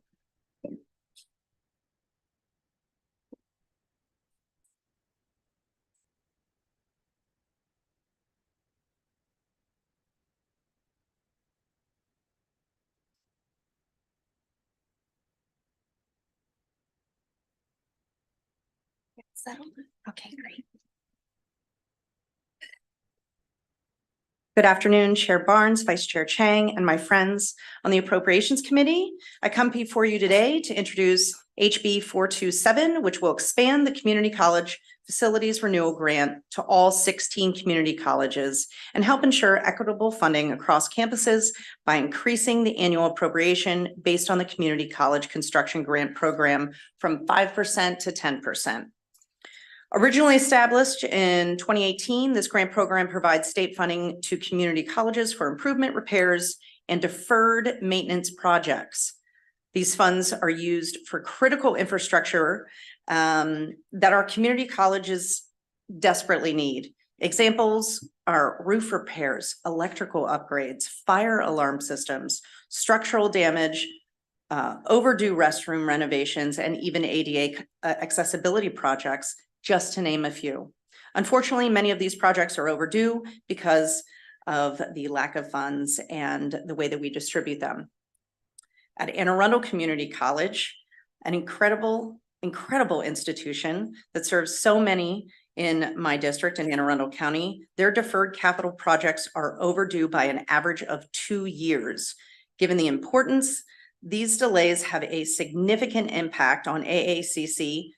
But for smaller counties throughout the state, the delay is considerably more detrimental.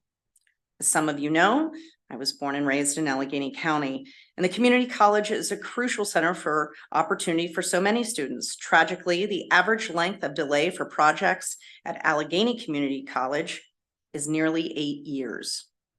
This bill will help reduce the delays on these repairs. Finally, Maryland's community colleges are truly, and we all know, a critical part of the higher education system, and it's where the majority of students begin their post-secondary education journey. Today, there are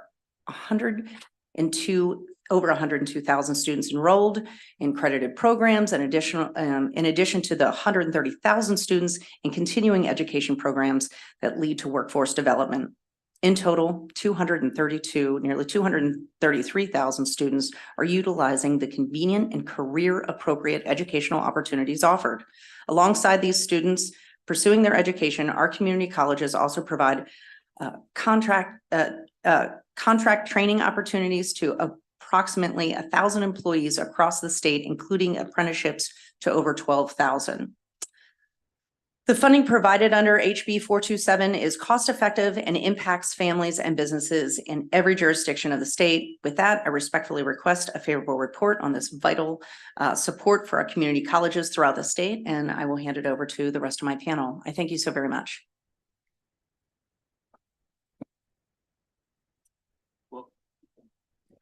There we go.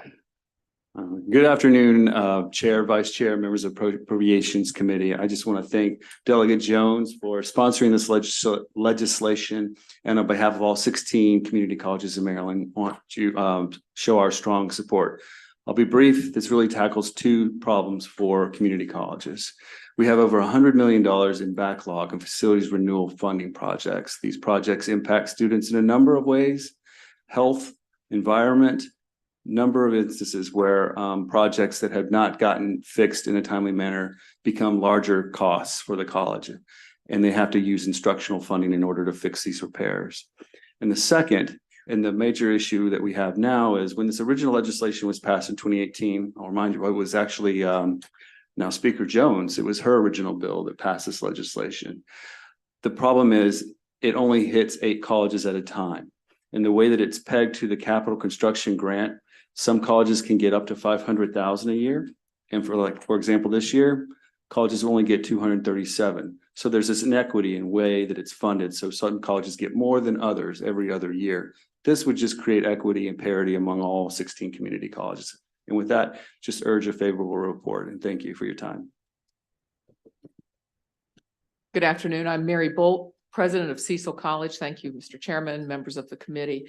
The Community College Facilities Renewal Grant, which is within the Maryland Higher Education Commission, really provides grants for improvements, repairs, and deferred maintenance projects at 16 of Maryland's community colleges, which includes Baltimore City. And these funds are used to supplement any funds that the community colleges have placed in their respective budgets to support facilities renewal projects. The Award of state facilities renewal grants for my campus, it's provided Cecil College the opportunity to effectively address the aging infrastructure. These grants provided a very means to meaningfully engage in our projects that were previously deferred and or identified as a need during facilities and systems assessment. And some of our projects included building roof replacements and variable air volume replacements within our HVAC and air conditioning systems. You know, for the current funding structure, as you heard from Brad Phillips, it is inadequate for 8 community colleges. You're in the facilities renewal grant, depending on the amount of capital, you might get 250,000, which we appreciate. But if you're in the group the following year, you may get less or you could get more. So I urge a favorable outlook on this amendment. Our community college students deserve to attend classes and programs in buildings that are in great repair, and I urge your favorable response. Thank you. Hi, thank you, Chair Barnes and the committee. My name is Christina Curley, and I'm here today on behalf of Maryland Association of Counties, MACO. I'll keep it brief. MACO has been supportive of this effort and others to support community colleges for years. And this increased funding comes at a time of cuts in state aid to community colleges as proposed by the budget. These cuts are also coming at a time when community colleges are experiencing an increase in enrollment, and as the blueprint for Maryland's future is asking for a lot more from community colleges. So counties ask that this is taken into account during deliberations of this bill and any others that support our community colleges. With that being said, HB 427 is a strong step towards creating a deeper state partnership with community colleges, and MACO urges a favorable report. Thank you. For the panel? Okay, thank you all for being with us. Thanks for the bill. That concludes the bill hearing. We have House Bill 666, Delegate Shetty, followed by House Bill 515. Delegate, feel free to bring whoever you'd like up to the witness stand.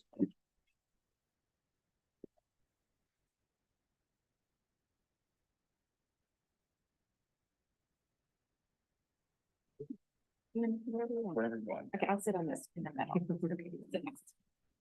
Great. Great.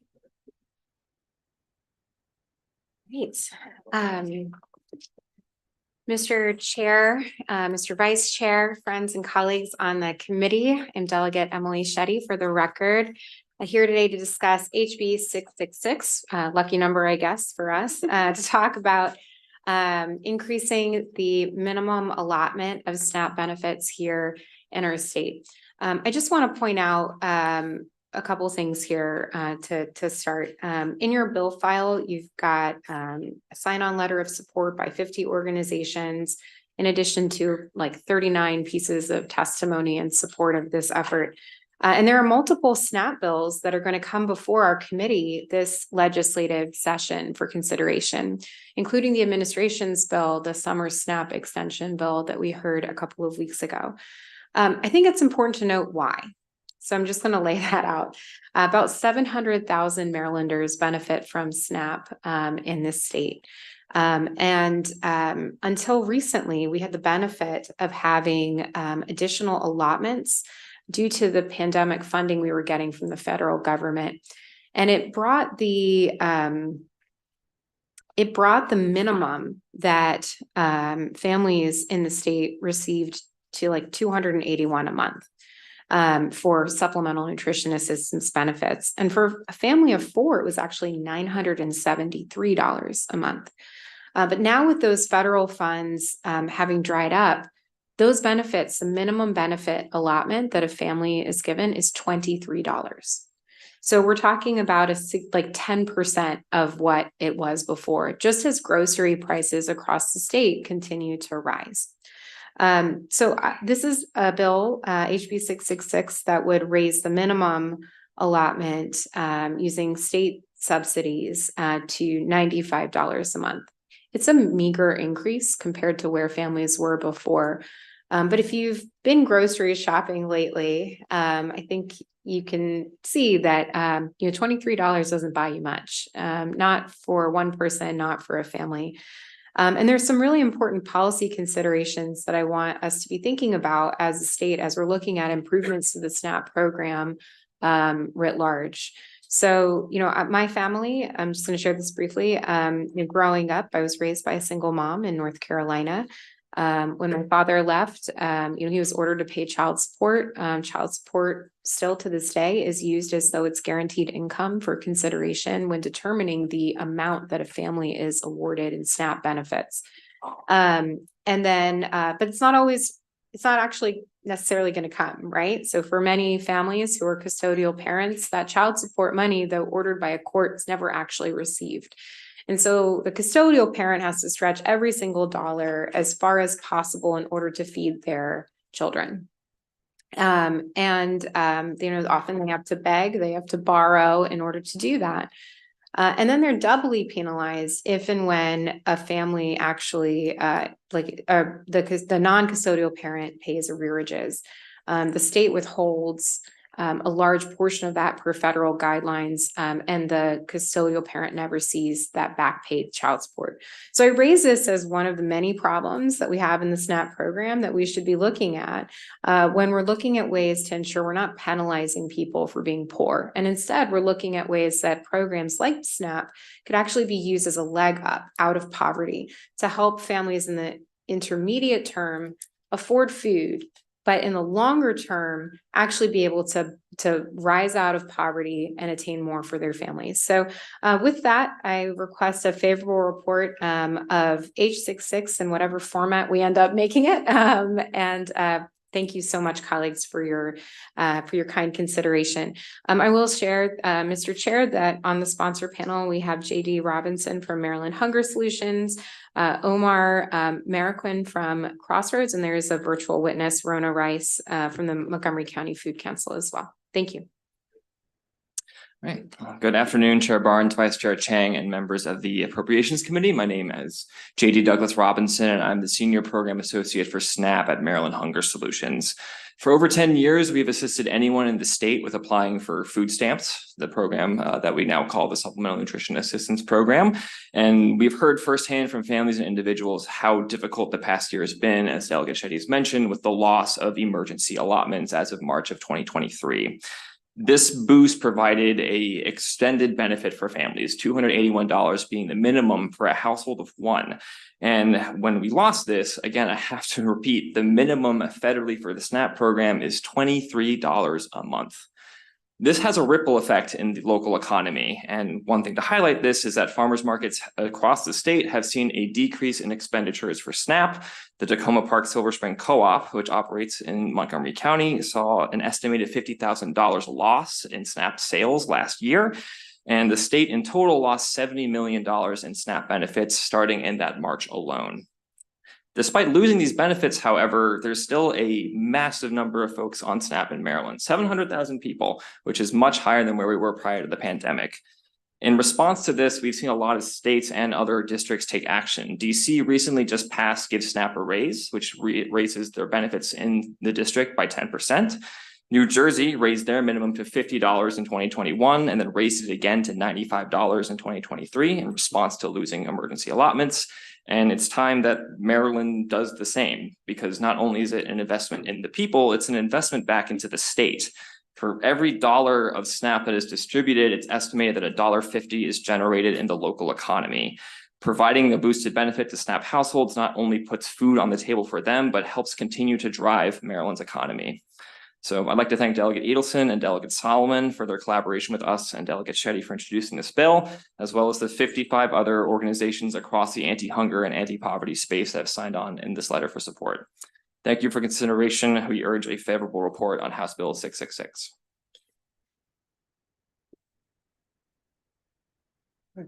Good afternoon, Chair, Vice Chair, members of the House Appropriations Committee. My name is Omar Marroquin, and I'm the Farmers Market Program Manager at Crossroads Community Food Network. Thank you for the opportunity to testify in support of House Bill 666 SNAP State Supplement. As you know, the state supplement would raise the minimum to $95 per month. SNAP generates business for food retailers of all types and sizes. And for the past 17 years, it's used at farmers markets like Crossroads Farmers Market.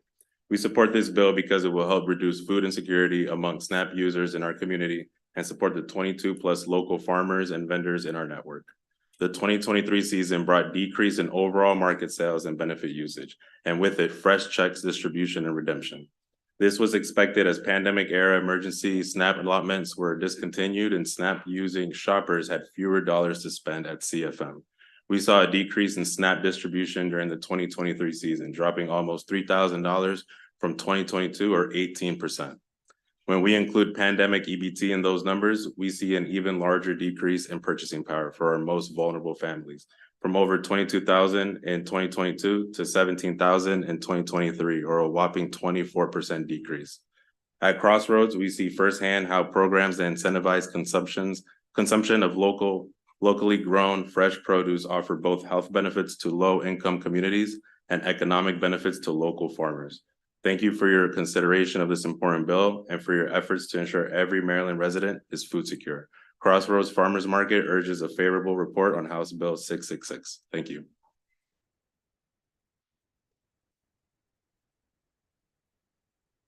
Thanks for the bill. Thanks for the work you all do. We think we have some other witnesses. Claudette Miranda and Michael Wilson. And then I think we, after that, have 2 virtual witnesses. So, welcome. Claudette? Yes. Welcome. Good afternoon, Mr. Chair, Mr. Vice Chair, and members of the committee. My name is Claudette Miranda, and I am the Economic Justice Paralegal at the Homeless Persons Representation Project. HPRP is a nonprofit civil legal services organization that provides free legal representation to people who are experiencing homelessness or at risk of homelessness.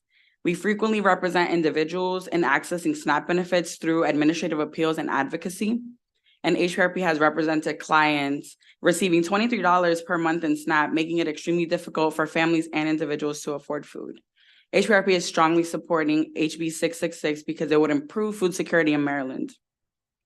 Increased SNAP benefits allows households to purchase more nutritious foods, resulting in improved health outcomes. Since healthier foods tend to be higher in cost, this bill is going to allow people with chronic conditions to afford essential dietary adjustments and other healthier food options, in turn improving these health outcomes. Increasing SNAP also fosters dignity and equity, emphasizing access to adequate food as a human right as recognized by the United Nations. SNAP serves low-income households, including children, the elderly, and differently abled individuals. And these populations are frequently encountering heightened difficulties in access to nutritious foods. This increase is going to mitigate these disparities, promoting equity by offering extra support to the most vulnerable communities. With the increased minimum benefit in HB 666, families and individuals will be better able to control their food decisions and be active participants in the choices that impact their lives.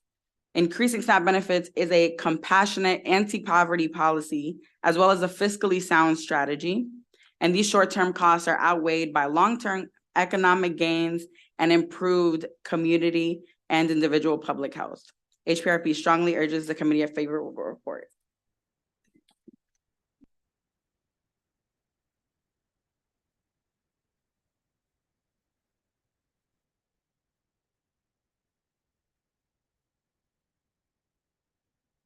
Mary Simmons and Rona Reese, we're bringing you online. And you each have 2 minutes.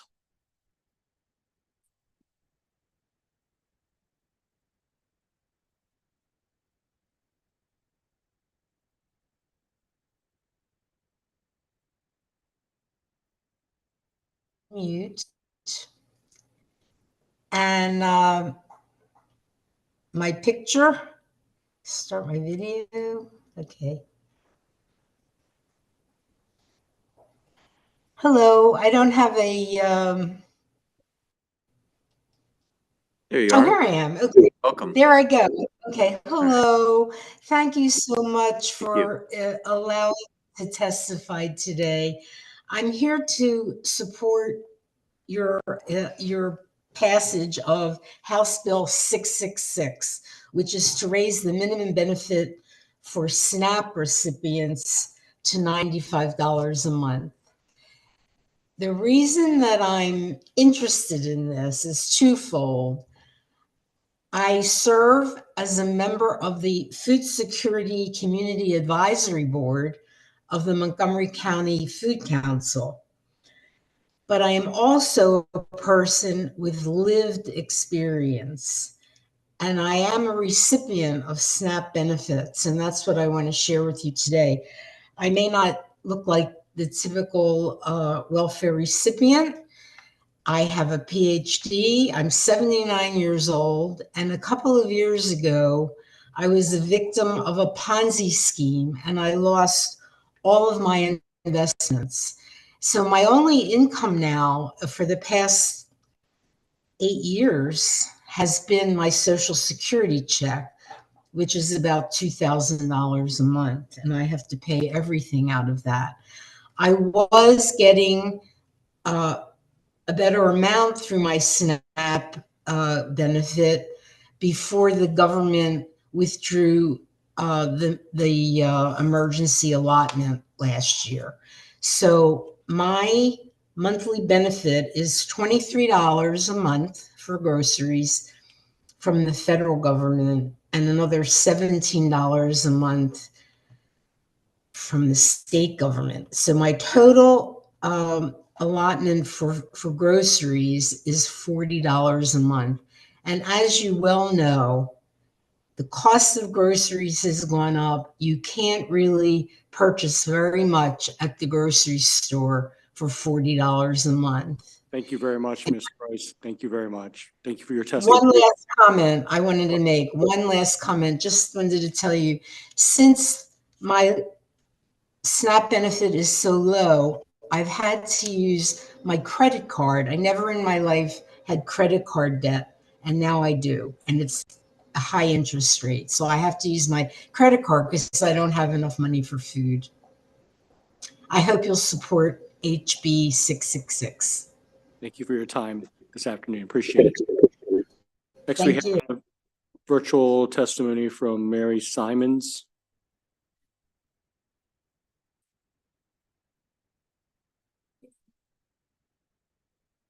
Miss Mary Simons.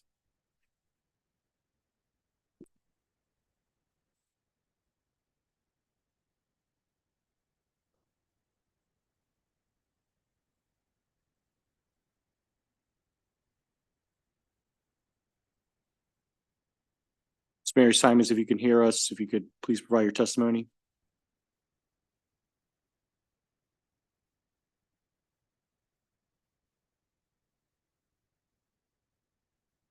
Okay, we'll go ahead and she can submit written testimony. That concludes the bill hearing for House Bill 666. The committee will now move to House Bill 515, Delegate Long Work Group to study the fiscal and operational viability of public-private partnerships for Culver County Public Schools. Delegate Long. Thank you, Mr. Vice Chair. For the record, I'm Delegate Jeffrey E. Long Jr. here providing testimony on behalf of HB 515. And this is my first time in the House Appropriations Committee. HB 515 is cross-filed with Senate Bill 114. Primary sponsors are Senator Michael A. Jackson of District 27, and it just passed the Senate today on second reader. As you see, HB 515 was presented last year, passed through the Senate, but it did not make it through the House in time. I represent two counties, Prince George's and Calvert County. Senator Jackson was very instrumental in getting this legislation implemented in Prince George's County, the private and public partnership. And now it's time to get something similar done in Calvert County. We're supported by a board of Calvert County commissioners. The superintendent and the school board support this legislation before you today. And this bill would just simply create a work group to study the fiscal and operational feasibility of using a private-public partnership to fund the construction, renovations, and maintenance of schools within the county. The work group would consist of 10 members, 2 from the Senate appointed by the president, as well as 1 provided by the recommendation of the chair of the Calvert delegation, 2 by the speaker, and 2 by the Calvert County commissioners, and as well as 2 members by the Board of Education. The task of this work group would primarily be to make recommendations related to the use of public-private partnerships for new school construction and the maintenance of existing school facilities. After studying the fiscal and operational viability of these partnerships, the implementation of these partnerships, and the potential economic benefit it has, HB 515 is a simple piece of legislation to explore. And so again, I ask this committee for a favorable report and here to answer any questions you may have. For your question, are there any questions from the committee for the bill sponsor? This afternoon, we have joining us virtually Chris Parts with AIA Maryland.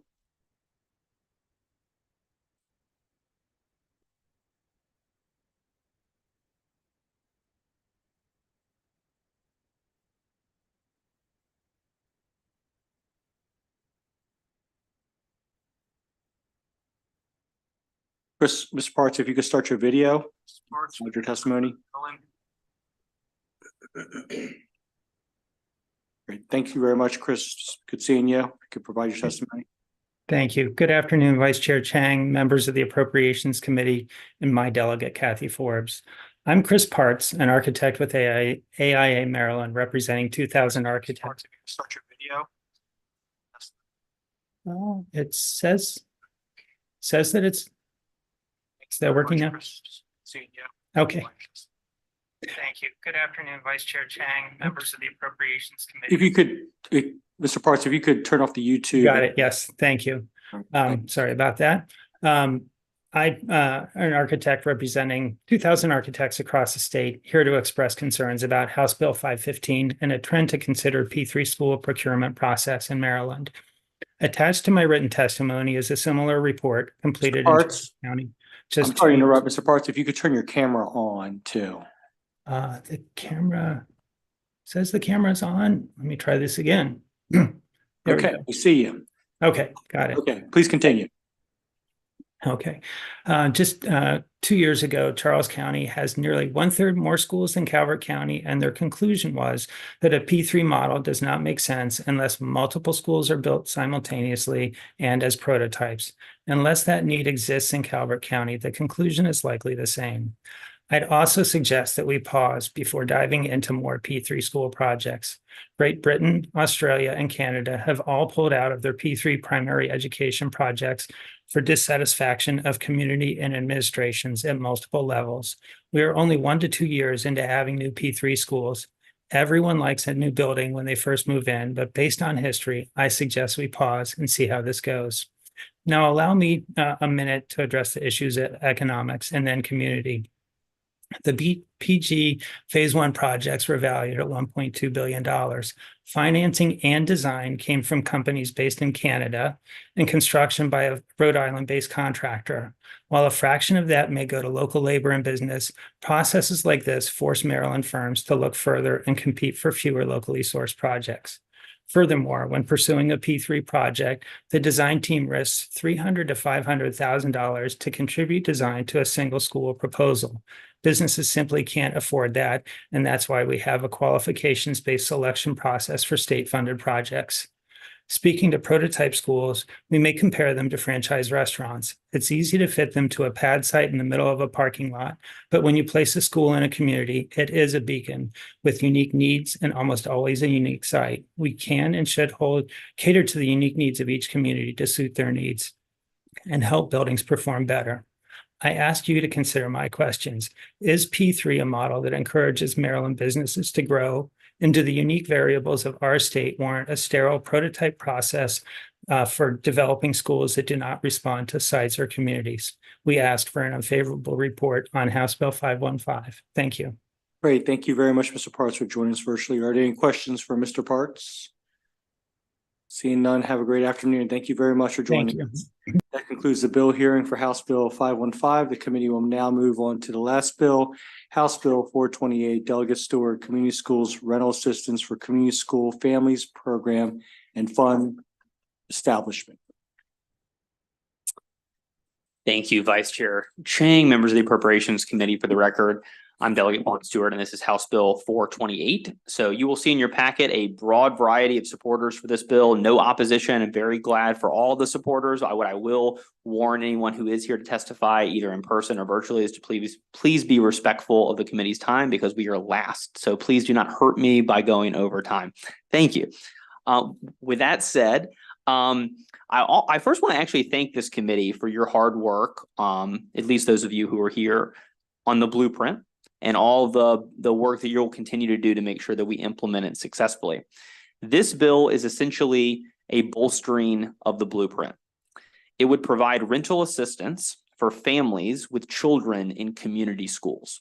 As this committee knows more than most, or maybe of all, community schools are high poverty schools that offer wraparound support services to students. And basically community schools represent a belief, an affirmation that what happens in the classroom is influenced by what's happening outside of the classroom.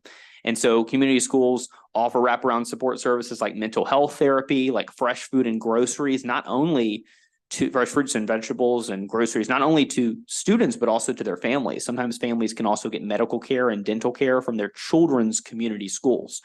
But one type of wraparound support service that's not currently contemplated in the blueprint is rental assistance. And that's what this bill would add. Now, I want to emphasize that when we're talking about rental assistance, we're talking about getting families over the hump, so to speak. We're talking about temporary hardships, not long-term rental help. We're talking about families because of a car crash or maybe because of an unexpected medical cost, temporarily do not have enough income to cover their rent. And we're not talking about putting people on rental assistance for years and years. So I want to make that clear because I think there's sometimes a little bit conflation with this issue and rental housing vouchers, which are longer term. Eviction, I mean, I think it should be obvious, is devastating to children. Senator Hedelman, who's the cross-file, and I, as part of putting this bill in, we've talked to a number of families that have been affected by eviction. And the stories would really blow your mind. I mean, I'll just name one. I'll call him Chris because I don't think he wants us to use his real name. He's now a grown adult, a member of a labor union. He's in his 50s, but as a child, he was evicted repeatedly because his parents couldn't afford the rent. And he and his mom, his dad left, so he was raised by a single mother eventually. They ended up living in 12 different places before he was enrolled in 4th grade. That meant that he had to attend 6 different schools in those 12 homes. He said it was brutal. He couldn't make friends. He couldn't even develop social skills. His grades suffered. He'd never had any teacher role models. He said his most indelible memory is when his stuff would be put out on the curb and his neighbors would pick through it. But he said, as brutal as that was, imagine experiencing that 12 different times. Your stuff, all of your toys, all the stuff that you had collected, the things most important to you on the street, being rained on, being driven over, and being picked through by your neighbors. That happened to him 12 different times before he turned 10. And his story is not alone, or he's not alone. His story is not unique. If you look at the data, it shouldn't surprise anyone here, but folks who have housing instability, children who live in families with housing instability, they're 4 times more likely to be chronically absent. They're 6 times less likely to graduate. Less than 25% of students who experience homelessness, housing insecurity, or eviction, less than 25% graduate from high school at all. So while eviction is especially devastating for children, this bill is actually a more narrow population. I wish we could fund a robust program for every single kid in Maryland to avoid eviction, but we have tough budgetary challenges, as this committee knows all too well. And so this bill is focused on the group of children for whom eviction is the absolute most devastating. And that's the share of children who are in community schools. Because for them, an eviction doesn't just mean they lose their friends. It doesn't just mean their stuff is put out on the street. It doesn't just mean their neighbors take their toys. It doesn't just mean they lose any role models from principals to teachers in that schoolroom. It also means that they lose their wraparound support services. They no longer have access to the mental health therapist who came on Thursday mornings to the school gymnasium. Their parents no longer have that easy access to fresh fruits and vegetables. Maybe it means now their grandmother who lives with them and who was able to access support services through the school's dental clinic no longer has low-cost dental care. So in my view, I think this bill is a continuation of the blueprint. It is, however, $10 million. And this committee, again, knows the fiscal situation that we're in. It's going to be really, really hard to find $10 million. And I'm not naive about that. So what I'm trying to make the case today to you as the appropriators of the House of Delegates, and what my witnesses will hopefully do as well in an efficient use of time, is to make the case that this bill is one of our most important priorities for the session. And other than the story that I shared and the stats that I give, I will say that the studies show that for every $1 we spend on rental assistance for families with children, we get back $2.39. That's pretty good ROI. That's probably a better ROI than most of the bills that you're going to see this session. But I know that you can't pay down the state's structural deficit, and we can't even pay for this fiscal year with just a projected ROI, right? So we're going to have to find the dollars, and it's going to be really tough. And the Senate bill hearing has already happened, and the leadership over there, their take is, listen, and I understand this completely. Their take is, I'm not sure if we can make this work. We've spent so much money on the blueprint.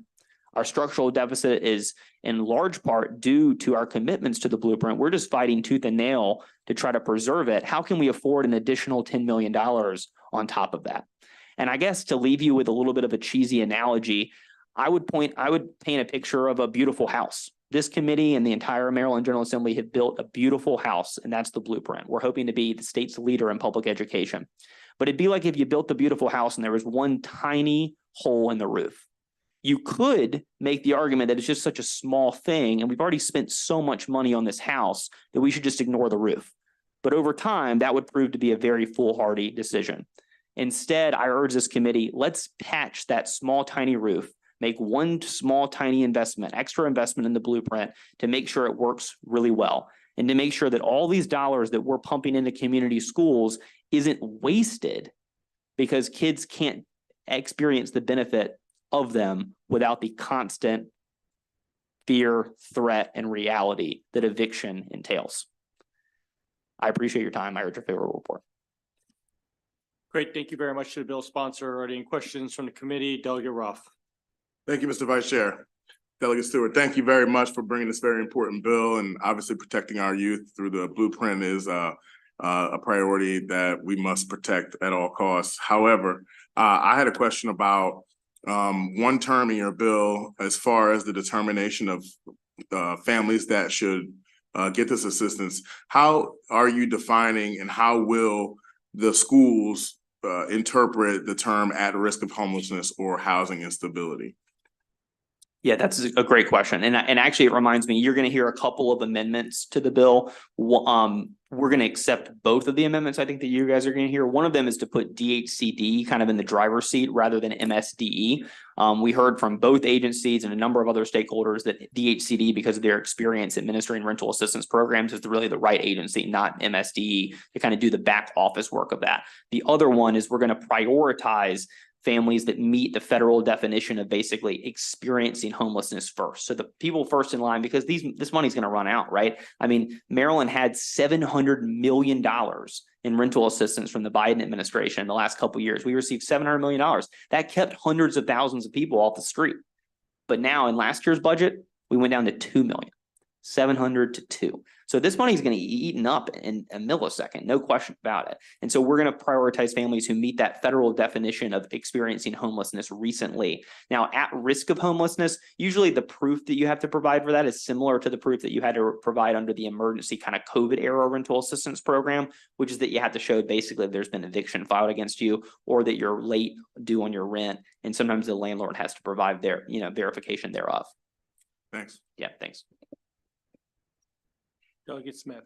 Thank you, Mr. Chair. And thank you, Delegate Stewart, for bringing this bill. It's a very important topic. You answered one of the questions I had about, thank you. I don't think I think DHCD is a better partner for administering this type of proposal. But my question for you is that a lot of community school coordinators have a lot of pressure on them. We've heard testimony from the fact that they're caught up in a lot of administrative grant type of duties that prevents them from doing some of the other things we expect them to do.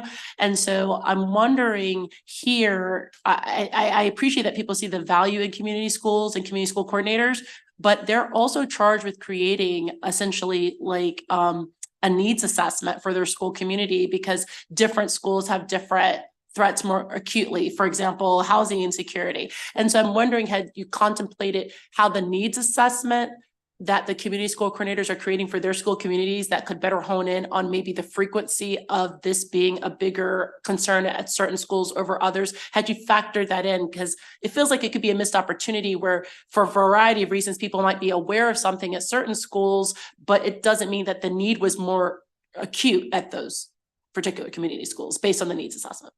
Sure. So I guess I would say two things. Thank you, Delegate, for that question. So I would say first, the biggest piece of feedback we got, I mean, essentially everyone just kind of has a gut reaction. They like this idea, which is nice for us. But I think it's the second most common reaction we got from just kind of a vague, like, this makes sense, is we can't put all this on community school coordinators. They've already got too much on their plate. And so that's why we are going to put an amendment. We'll send it to the committee, to the subcommittee chairs, et cetera, to make sure that DHCD is doing it. We're essentially imagining the community service coordinator as kind of the face of the program, in the sense that they're the ones most connected to the action. They're going to be meeting with students and families, trying to make them aware that the program exists, and also hearing about the level of need and scarcity and instability from those people and reporting it back. But we're really viewing their role as kind of like when they give their normal PowerPoint presentation at the beginning of the year about what that community school offers.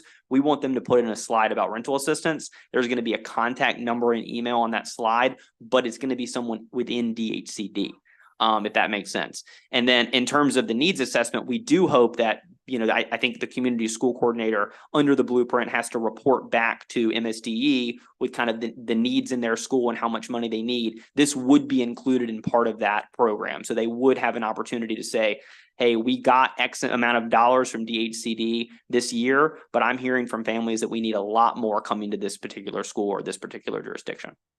Thanks. Delegate Solomon.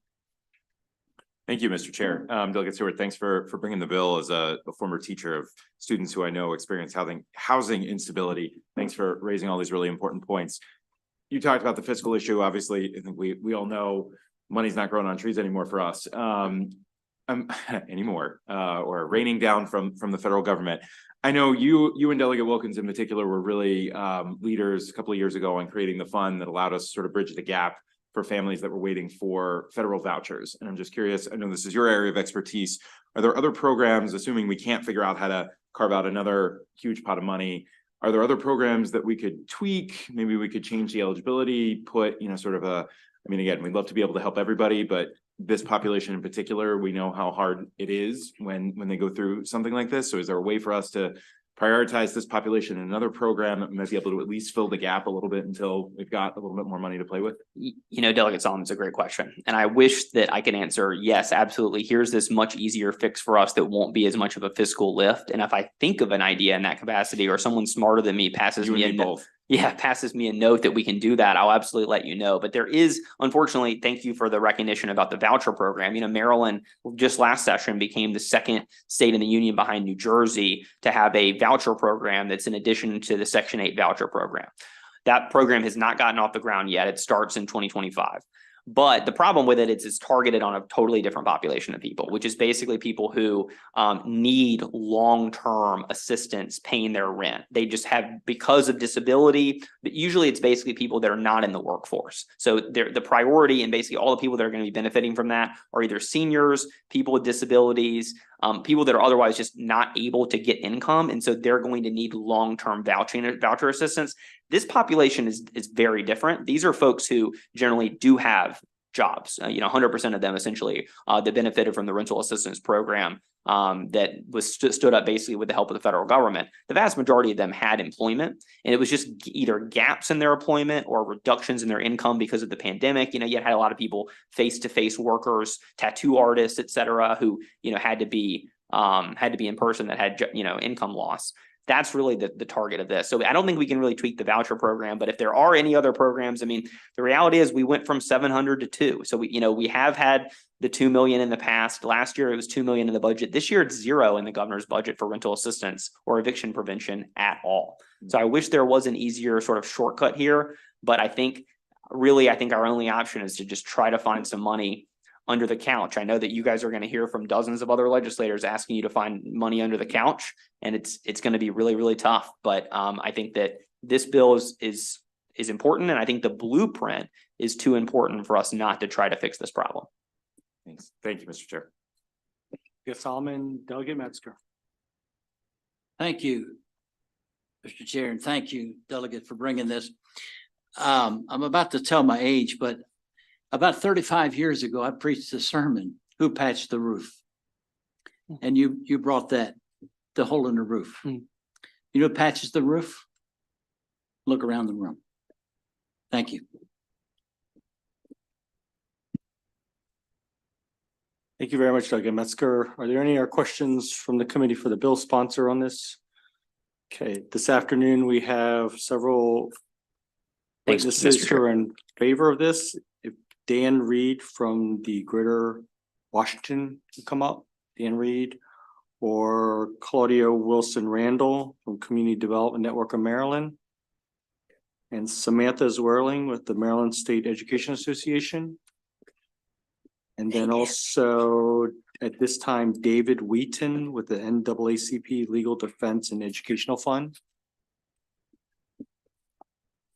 Okay, how about Catherine Davis, Pro Bono Resource Center?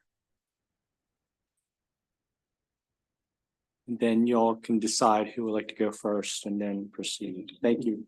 And 2 minutes for each of the witnesses, please. Okay, hi, my name is Dan Reed. I'm the Regional Policy Director for Greater Washington. We are a nonprofit that works to advance racial, economic, and environmental justice in land use, transportation, and housing. And we support House Bill 428. We like to say that everything is a housing issue, and high mobility rates in a school, students churning in and out often because of unstable housing, not only hurts academic performance for the students who are experiencing that instability, but for the kids who remain in that school as they are seeing the additional disruption of students cycling in and out of that classroom. We strongly agree with the idea that stable housing and better learning outcomes are connected. And we feel that this fund is a really great way to address multiple interlocking problems that we're facing right now, which I think is a really good use of that funding. Thank you. Good afternoon. My name is Claudia Wilson Randall. I'm the Executive Director of the Community Development Network of Maryland. I'm here today to speak in favor of House Bill 428. I want to thank Chair, Vice Chair, members of the Appropriation Committee, and I would like to really shout out Delegate Stewart for sponsoring this bill. I think I'm very excited to see a bill at the intersection of education and housing. As my colleague from Greater Washington said, these are intersectional challenges right now. And for me, it's always housing right? It's housing and health, housing and education, housing and economic development. We could go on ad nauseum there. But I think that I just want to echo what the sponsor said, that an investment in the blueprint goes wasted if we cannot figure out how to wrestle with housing instability of students. I was the Director of Housing Counseling and Operations at Southeast Community Development Corporation in Highlandtown in Baltimore City. And I remember at that time when we first started to have a community schools program that the principal said to us, I'm never going to have a successful school if 30% of the students are moving. It's never going to happen. We've got to figure out how to address 30% of the students moving throughout the school year. And that just continues to resonate with me. I looked at the Blueprint Indicators for Poverty report. I'm sure you all have seen it. And it looks exactly like the housing and community development challenges we have across the state. It mirrors it exactly. It's the same neighborhoods, the same communities. We've got to address housing around schools with the most difficult, challenging outcomes. And for that reason, I ask your favorite report for House Bill 428. And my other question is, what is the cost of doing nothing? Thank you so much. Good afternoon. I'm Catherine Davis, Director of the Pro Bono Resource Center of Maryland's Courtroom Advocacy Program. Since 2017, we've provided representation in rent court for thousands of tenants facing eviction in both Baltimore City and Baltimore County. An overarching goal of this program is to promote housing stability for low-income tenants. So we're here today speaking in favor of this bill because it will have a direct impact on this goal. At BBRC, we recognize that regardless of the outcome of the legal case, the vast majority of our clients, almost half of whom report having school-aged children at home, leave court facing an uphill battle to remain stably housed. So our staff, including a new eviction prevention counselor who was hired specifically for this reason, continues to work with our clients after court to connect them to housing resources. Based on our experience, we know that temporary rental assistance represents one of the best ways to ensure low-income tenants remain stably housed. So this is not a perfect solution. As was mentioned before, there are plenty of tenants who will be ineligible for this funding because they don't have a child in community school. We work with those tenants every day, and we understand that they deserve stability just as much as anyone. But we're here today again because this bill represents an excellent place to start. This body has already dedicated significant funds to the blueprint, and we have to face the fact that we can't have excellent schools if the kids aren't stably housed, as has been said many times. When a child is evicted, they suffer, the school suffers, the parents suffer, the community suffer. Prior to practicing housing law, I practiced education law, so I've seen this firsthand. I've seen the child whose ability to attend school just got a whole lot harder, and I've seen the schools who struggled to provide the supports that they have to provide to ensure the success of those children who were unstably housed. So we're intimately aware of the thin line that separates housed families from homeless families, and we request a favorable vote on this bill as a common sense way to ensure that low-income families stay on the right side of that line. Thank you. Good afternoon, members of the committee. My name is Samantha Zwirling here on behalf of the Maryland State Education Association, representing 75,000 educators across the state of Maryland. There's clearly something lucky about this bill, as it was also last on its day in the Senate as well. So clearly that'll bode well for us. Our members have been wanting us to get involved in housing policy. As many have already talked about, we see the effects of housing instability in the classrooms. And this bill is a great nexus between housing policy and education policy because it builds off of the great work that this committee has already done. I'm not going to say what folks have already said, but I did just want to thank Delegate Smith for bringing up some of the issues around the workload for community school coordinators. And so we've been really enjoying our conversations with the sponsors about making sure that community school coordinators aren't responsible for directing payments or things like that that would better be served in DHCD. So we appreciate this bill and appreciate the sponsors, and thank you for your time. Great, thank you very much. Are there any questions from members of the committee for this panel? I do have a question, if I may. A lot of this bill's been focused on rental housing, and the conversation's been on rental housing. I wonder, your observations as professionals, how prevalent have you seen this as far as owner-occupied homes, folks who are own homes and facing foreclosure? So I was, before coming here, I was in the Ways and Means Committee talking about tax sale foreclosure. And so that's where we see families really facing challenges, those owner-occupied properties that are owned by a legacy resident. So it's a multi-generational home. And so that's a vulnerability that we see. I think from what I hear from HUD certified housing counselors about this issue, it's not as prevalent among owner occupied, mortgage foreclosure, but tax sale and other older residents that may be raising grandchildren or great-grandchildren. We see that. Okay, great. Thank you very much. Are there any other questions from members of the committee? Thank you very much. We'll have the next panel come up. We have Amanda Wisniewski with the Maryland Legal Aid,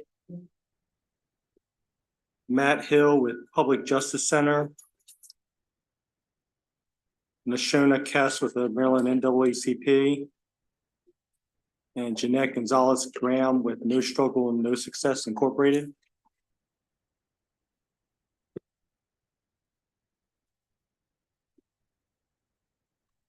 Okay. Please go ahead and proceed. Thank you, Vice Chair Chang. My name is Nashona Kess. I am the Executive Director for the Maryland State Conference. And of course, I am in favor of this bill. This legislation is one measure to ensure that children and their families maintain stability. This will allow those children to stay in their homes and the community school district that they are familiar with. Providing funding for eviction prevention through community schools provides additional resources and serves directly to the students and families without delay, which is why this investment is super important to the community. And I was sitting here listening to some of the questions and some of the conversations, and it just brought to mind a family that I know of. First and foremost, I worked representing foster care children for the past 15 years. And so I'm very familiar with how eviction is how it impacts families and leaves a lot of children in the foster care system. It's very difficult to get housing when you have lost your prior housing. And I wanted to tell you a story about a family who had to move out of their home because of eviction and had children. One of those children in particular needed a lot of resources. One of the children were on IEPs and needed some mental health resources. So this family ended up staying in a different jurisdiction with family and friends, but this school district did have community resources. They were able to get a bus to pick up that child from one jurisdiction to continue to attend their current school. But what I'd like to say is if that school had some rental assistance funding, it would allow that family to maintain their home in that community instead of having that child wake up 5 a.m. to catch a different bus to drive into the previous jurisdiction just to maintain their schooling. So thank you very much. And we stand in favor of this bill. Thank you, Mr. Chair. My name is Matt Hill. I'm an attorney at the Public Justice Center, which is also a member of Renters United Maryland and the Maryland Eviction Prevention Funds Alliance. And we asked for a favorable report on this bill. I'll just pick up on something that Ms. Kess just testified to. We now have a study, and this is linked on the second page of my testimony, that kind of documents these intersectionalities between housing, healthcare, foster care, shelter. And this is what Delegate Stewart referenced, that for every dollar the state invests in eviction prevention funds, the state is actually saving $2.39 in cost savings and other fiscal benefits. And just to unpack that a little bit more, which again is documented in the study, this means that the state's not paying. When someone is evicted, there's a very good chance they're going to become homeless. When we stop the eviction, we don't have to pay for the state to fund shelters. We don't have to pay for the bus that Ms. Kess was talking about to bus the student or their Uber or their taxi across the county to get to the school that they need to get to. We don't have to pay for foster care, right? And the incredible cost of the caseworkers, the attorneys, and everything that goes on in foster care. So this really is an investment that pays dividends, and we now have very clear third-party documentation of all those benefits and a calculation, again, linked on the second page of my testimony. The other thing no one's brought up is that this is a race equity issue, and I think that's very important. In the recent, because of the centuries of institutional racism baked into government housing policy, it is Black folks and it is women-led households that are experiencing evictions at a much higher rate than other populations in the state. And if you look at the state's recent emergency rental assistance program, 74% of the beneficiaries of those programs were in Black-led households, 70% in women-led households. So this bill does race equity, and we urge a favorable report. Yes. Hi, good afternoon, and thank you, Chairman, Vice Chair, and members of the committee. My name is Amanda Wisniewski, and I'm an Equal Justice Works Housing Justice Fellow at Maryland Legal Aid. Maryland Legal Aid is the state's largest provider of free and direct legal services to low-income and vulnerable individuals. Our services span a range of legal situations, but housing is by far the most prominent one we address. So House Bill 428 creates a rental assistance program. At Maryland Legal Aid, our Tenants' Right to Counsel project provided representation in over 2,000 cases. Over half of them involved families with children. Before my time with the Tenants' Right to Counsel project, I had the pleasure of working with individuals experiencing homelessness as a social worker in Baltimore City.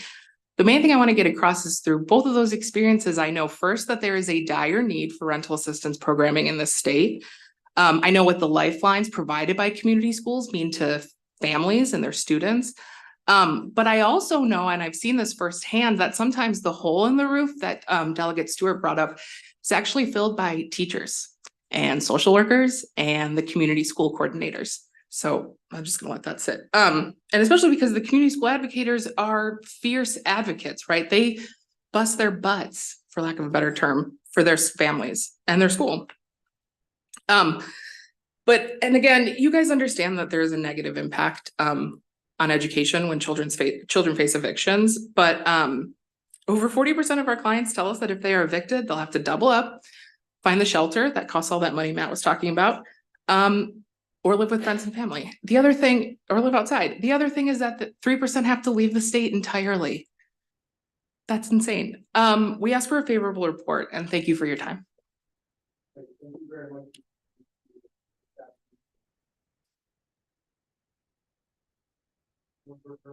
And also Delegate Fair. Just to confirm, do we have Jeanette Gonzalez Graham? Okay. Okay, then we have two virtual witnesses. We have Kyle Long with the Family Connections of Baltimore, the Center for Restorative Change.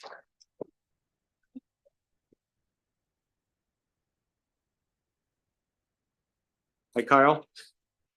Mr. Long.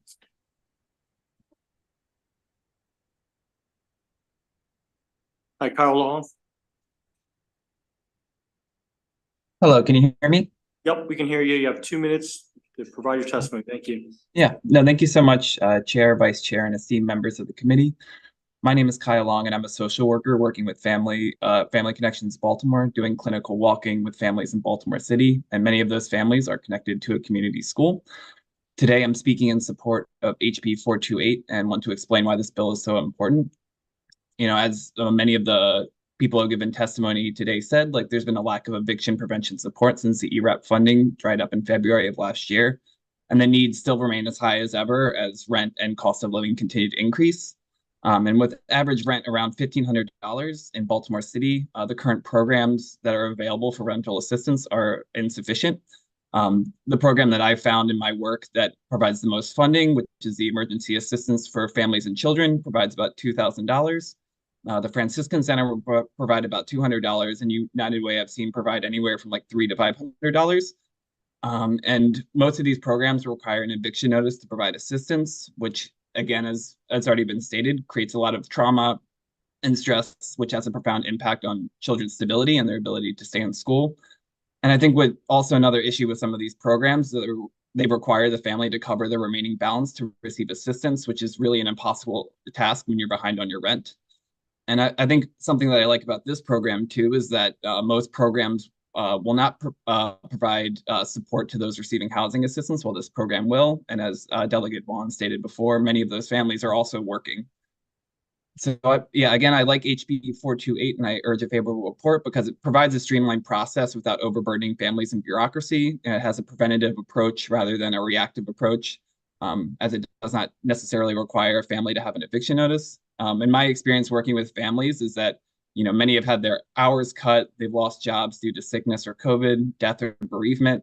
You know, I had a family that had to choose between a job and care for their children when their schedule completely changed. I have a family who's suffered an injury and has lost wages. Thank you. Thank you very much. Thank you for your testimony. Really appreciate it. Thanks for joining us. Are there any questions from the committee for Kyle? Okay, next we have Kathy Hoke from the Public Health Law Clinic at Maryland Carey Law. Thanks for joining us.